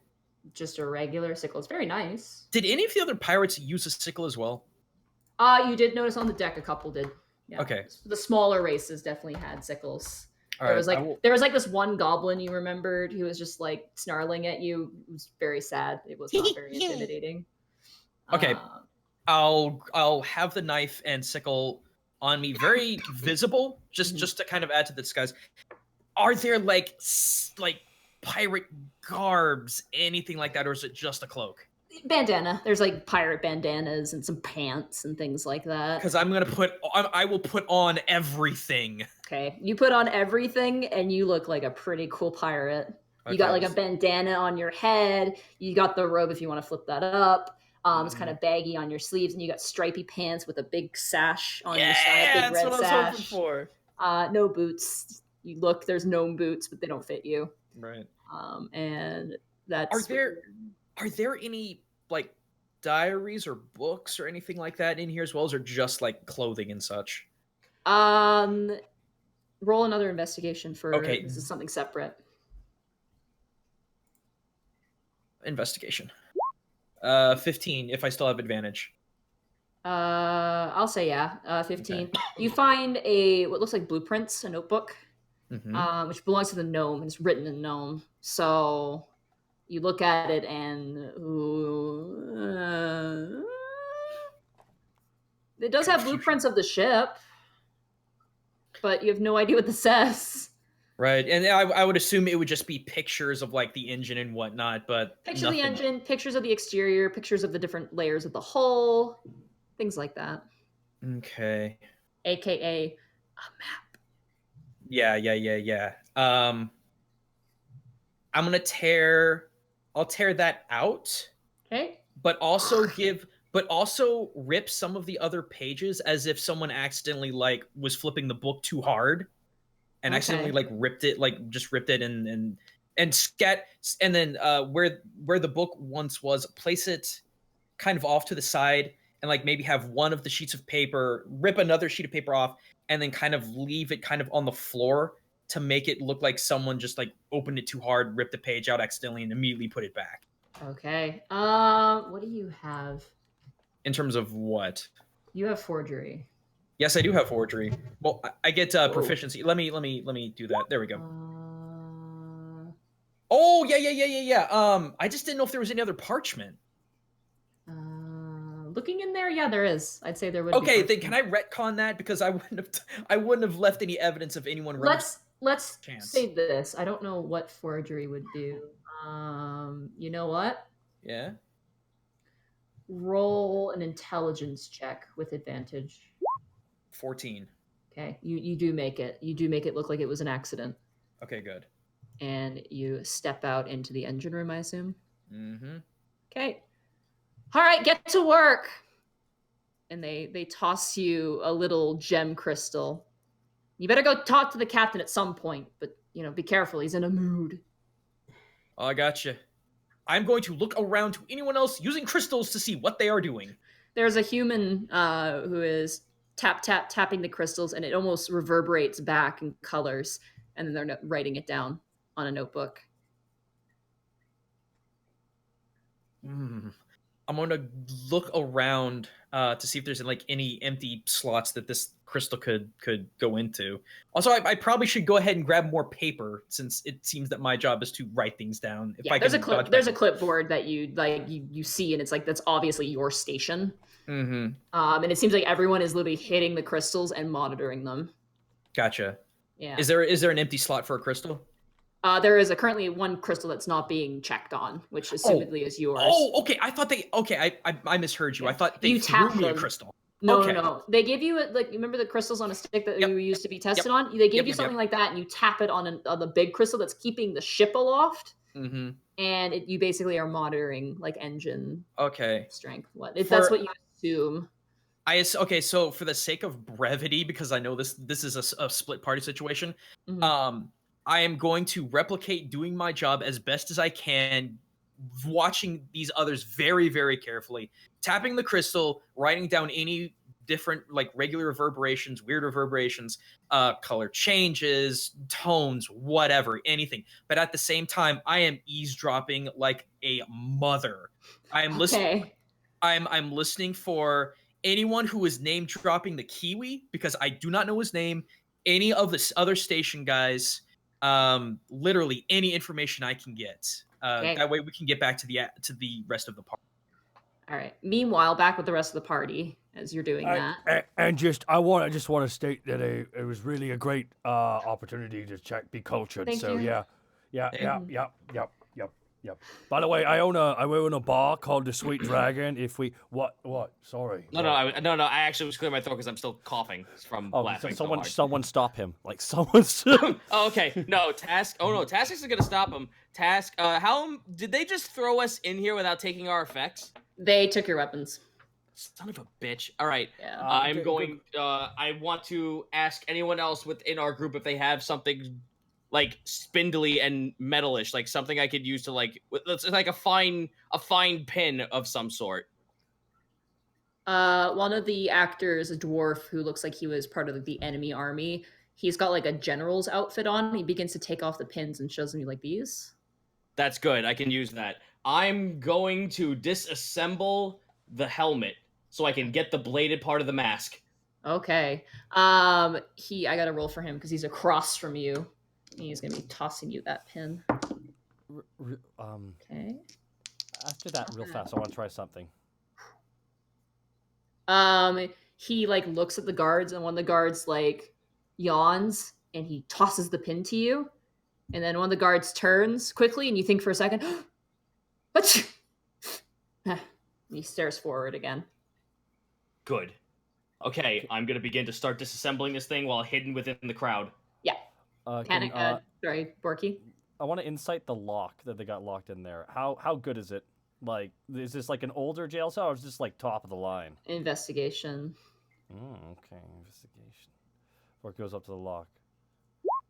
9. It's a solid lock. Did Borky attempt a strength check to try and bend the bars? And Borky's like, all right. Wait, time out, please. Time out real quick. Are there guards around? Like outside? Yeah, there are. Okay. Let him do it. Just let him do it. Okay. Just like, but Borky wants to cough a bunch while he does it. Roll a strength check. 16. Okay. Solid. Dang it. My ruse didn't work, Task. You hear a clink, clink. A familiar sound to you, Panic. Clink, clink. It's the captain. As you see the pirate captain, you hide your stuff behind you in the crowd. Task, I assume. Oh yeah, no, I'm making sure this shit. My secret project is remaining secret. Do I have all ye's attention? Yes, sir, Captain. He turns quickly, goes, like looks at you, Borky. I've been on a ship before with Captain. I know what to do. Kind of like raises his brow and kind of nods a bit. He's very grizzled and old, but he looks like he's seen some shit. Mm-hmm. Thank you all for joining us aboard the Talon. I'd hate to force an invite on the likes of ye, but ye old captain here got himself in a bit of spot of trouble. Tink. He's just pacing down the entire line.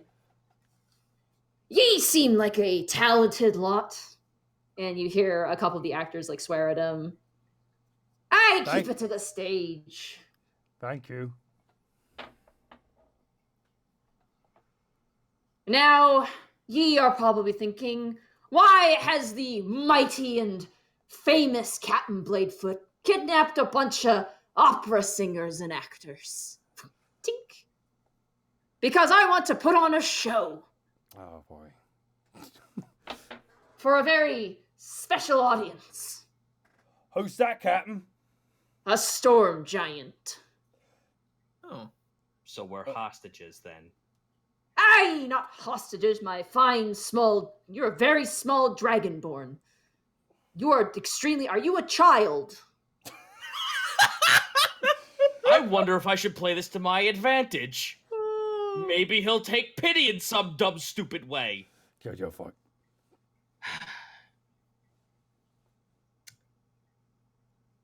They hired me to be in the play.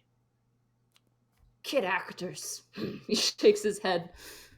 Do they at least pay you a good salary, boy? Enough to get me into the entertainment district for a high value. Enough to at least make one day's rent. Kids have to pay rent these days? Roll a deception check. Younger, go younger. Enough to have a sweet roll. It's from Deception? my pappy. Deception. Deception 13.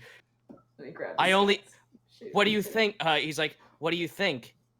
They have me hidden away in the slums. I can only fend for myself if I could just pay a little bit of money to keep myself afloat and not get tossed out to the guard. Okay. And that one. Yeah! Yeah! Wait, let me see. He's got bonuses. Oh, that's not gonna help him. No. Let that boy out. And one of the guards comes over and they let you out. Oh my God. What's your name there, Sonny? He gets down on one knee. I don't have a name. No one ever gave me one.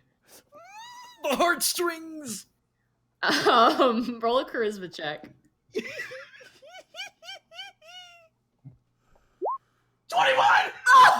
What's the same? Fuck no! Damn it! Oh, can it count? Please let him keep it, please. Sure, I'll be nice. Yeah! He grabs your shoulder in a fatherly way. Well, son, how'd you like to be Captain Bladefoot Jr.? Wow. Boy, howdy, does that sound fun, Captain? like Task is like trying to imitate, like it's like in the back of his head, he's like, what the fuck do human kids say? Boy, howdy, mister, that sounds grand. All right. Frother. He stands up tall and he's like he's still very proud. He's very scary still. Now for the rest of ye. Be practicing your scripts and your didgeridoos. Oh.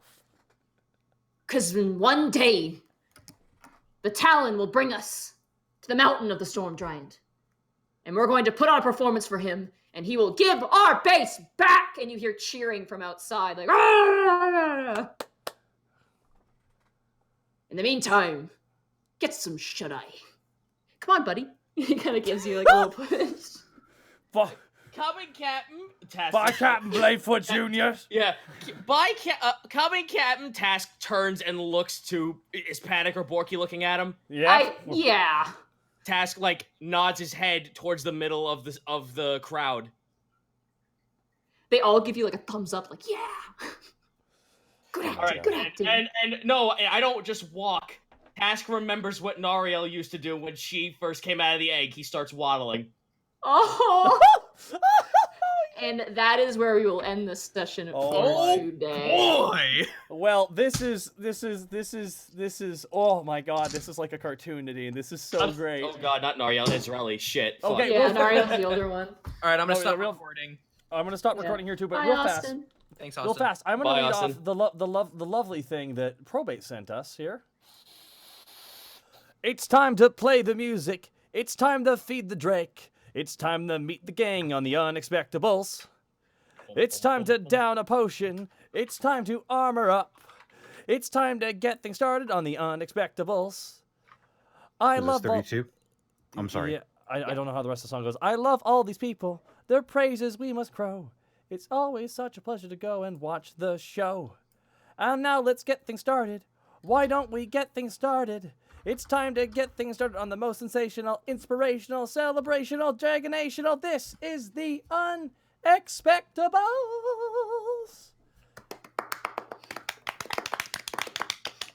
Thank you so much, Probate, for this. That's good. And I will stop recording now as well. My goodness. Thank you, Monty, for not having the pirates gut us for making a dumb move. No, you're not gonna get murdered. Like that sort of thing, no murder. That's not fair. That's cheap. This is episode 33, correct? 32, I believe. Right? 32? I will double check. Oh, it is 30. Yeah, it's 32. It's Sorry. 32. Boy, howdy. I did not think I was gonna get away with that. That's pretty funny. Now, we have split the party in ways that'll be hysterical, because now Borky and Panic must join the theater troupe. What can you do? I can... Are you okay, Snake? You're very quiet. Yeah, I'm all right. Okay. Probate, 5,000. Quick question. Do Kiwi Kenkus still have to deal with the Kiwi egg proportions? Oh, God! Oh, no. Even bigger, too! Shit! And, oh, my God, Probate. Thank you for the 5,000 bits, Probate. Oh, my Lord. That's terrifying. This session tonight was so much fun, Nadine. This one was so much planning. I'm gonna call this Sky Crime Opera. Someone had a killer performance. I actually wanted to call this one Curtain Call. Curtain Call? Okay, Curtain Call's good, actually. All right, yeah, it's good. Curtain Call was like, this is the one that I was like, because that's what the name of your guys is, like, when you guys were fighting the dragon, that was the name of the actual map. Oh, okay, Curtain Call, Curtain right. Call.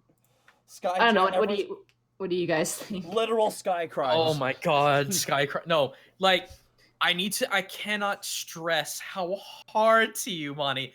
I am trying to get any and all information about anything from these guys. Okay. And Stephanie Swan Quills, thank you for the 1,000 bits. I'm getting chummy with the captain! I celebrated my birthday tonight by going to the theater. I was hoping the boys could have a normal night out too. It turns out 500 times better than we hoped for. Some people just Curtain Call, Opera Day, Bladefoot's at the Opera, Sky Crime, Lights, Camera, Pirates. All right, there's some interesting ideas. Paper Mario, the 1,000-year door. No. Tubbs Folly. Oh no. Tubbs Folly. Is Tubbs okay? We'll find out, won't we? Yeah, Wow, Burning Pie, 5,000 bits. When y'all reach level 5, I hope the fear of death rises. Oh. Thank you so much, Burning Pie, for the 5,000 bits and the sobering reminder of what could happen to us. I know. The 500 bits as well, Pupasa Monkey. I just sat there and I'm just like, you know what sucks? Taurus never showed up. Yeah. Junk Ball Pitcher, thank you for the He 500 probably bits. ran to where they were, and he's just like, where'd he go? Alavasta Hoy. Interesting. Oh, Schmoogan. High in the Sky with Actors. Tubbs Folly. Oh no. Flight of the Valkyrie Pigeons. I kind of like Tubbs Folly, but no, I think Curtain Call's bad. I mean, that's Plus, Tubbs had a role, but not, not most of the episode. Yeah. Ave Maria. Oh.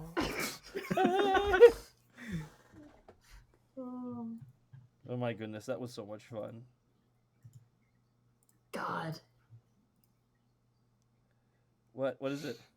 Oh, just some of the art. Yeah, I'm looking through it all right now. Oh God, poor Grekel's getting buried under the kid pictures. Oh my God, fucking grandma! I'm dying. I love you, Grandma. Episode 33, Script Daddy, episode 33, the lengths Nadine goes to get rid of a mistake. That's pretty good. That's pretty good. Oh, he's not wrong. Oh. When the birdmancer showed up, I was like, that's fucking weird. Why is he here? There's probably a reason. Oh boy, why is he here? I thought he was the one attacking. That was a lovable 500 bits. I love that scream Monty did. I was fucking waiting for him to turn heel and was one of the pirates. He was the advanced scout. You see. There may be a bigger twist. Dun dun dun dun. Oh my God! There is actually a Tiengo the Red Death Twitter. Oh no! Get the fuck out of here! The gang. Tiengo the Red Death follows you, and their only tweet is @Unexpectables ... Well, that's horrifying. Oh God! All right. The length gods will go. Oh my God! Everyone's trying to make that name work in conjunction with it. Let's go. Monty says curtain call, and I think that's an appropriate name. Opera Day Snake. Opera Day. I know Opera Day Snake is adorable. Oh, Opera Day Snake. Here, I'm posting it here. Here you go. Opera Day Snake. Aww. He's got a little hat. Yeah, he does. Oh my God! People are all gonna start following the red. Here you guys go. Opera Day Snake. Did you see Schmugen's comic of Opera Day Snake? Yes. No. I know what Schmugen got. Hold on. Oh. We don't want to come across. Oh my God! Citra King. Oh no! What did he do? They drew Taylor. Oh fuck! I gotta see this. I just retweeted it. It's perfect. Oh yeah. I just saw. They have a pigeon staff. Oh, it's super good. Oh, the art stream Monday is gonna be good. Oh yeah, I must go now. My people need me. So when you said he was gonna fucking like call out for the pigeons, I was expecting like the Orson not the Orson Welles, the fucking Indiana Jones' dad going chip and just fucking flapping around at fucking seagulls. I'm just looking. I'm currently at Schmugen's. Like when I was planning this, I'm just like, if he calls the pigeons, because it's always an if scenario. I'm like, I'm just gonna get out of my chair, walk into the middle of the room, and just scream and scare my parents. If I will tell you right now, there's a Super Saiyan Tubbs right now. I saw that. Yep, saw it. This one went interesting. I was really terrified for this one. This is another nerve-wracking session. I mean, part of me thought, maybe we should just go. It did not go the way I expected at all. It actually, like, some things did, but like a lot of it didn't. Can you tell us what didn't? No, because I might reuse it. I'm gonna assume she's done that a couple times. Grandma had game. Yeah, kick his ass. Grandma got game.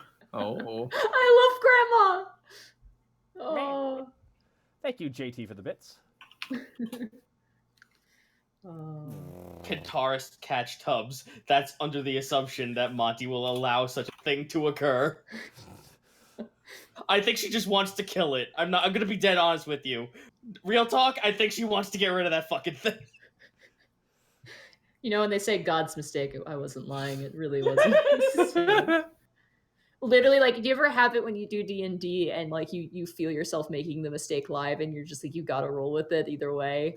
It's like I've done that so many fucking times. Like the fat pigeon showed up and Borky was like, oh my God, that's a fat pigeon. And then the moment they're like, do you want to buy it? I was like, I made a mistake. And he's just like, yes, how much? I'm like, how much is 200 gold? Back in my mind, that's not enough. He's gonna buy it. I'm gonna buy it. Brain, God damn it. You could have said 1,000 gold and I would have bought that thing. I know you would have. I know you would have. You should have punished me. You should have punished me. 10,000. Oh. Roll a con save. You now have bird flu. Oh my God! But this was so much fun, guys, and thank you everyone for swinging by here for the Unexpectables. Thank you all so much for all the monetary support that you threw our way tonight. Really nice. There were a couple of 10,000 drops. It's been scary too, because like my other job, I'm not getting shifts anymore. Like I only get like 1 or 2 shifts a week, and they're like really low. Which is good because I'm actually can say that I'm giving the dean a raise. Hey. We'll see. She's like, stop it. But no. But guys, thank you so much for hanging out with us here tonight. The podcast version of this will be up I think in about 24 to 48 hours. And I'm going to quickly go and upload these up onto YouTube if you guys want to keep watching. But anyways, guys, from all of us here at the Unexpectables, we want to say thank you so much. And once again, Monty, where can they find you? Twitch.tv/MontyGlue. I'll be streaming tomorrow, hopefully, if I'm not feeling sick. And then you can find me at MontyGlue on Twitter. That's good. All right, Zito, where can they find you at on Twitter? They can find me on Twitter at CZBacklash, and you can find me on Twitch at twitch.tv/Zito. Awesome. And Snack, where can they find you, baby? They can find me on Twitter at Senile Snake, and they can find me on Twitch at Senile Snake with a 3 instead of an E at the end. Awesome. And Goomba. You can literally find me anywhere online with the name Gaijin Goomba. Awesome. And you can find me here on Twitch at TalkAuto101, and you can find me as well on Twitter at TalkAuto101. And I think I'll be streaming tomorrow too at some point, but we'll see what happens. Alrighty, guys, from all us here at the Unexpectables, see you next Monday for the fan art special, but definitely see you next Wednesday, 7 o'clock PST, 10 o'clock EST, for the next exciting episode of the Unexpectables. Bye.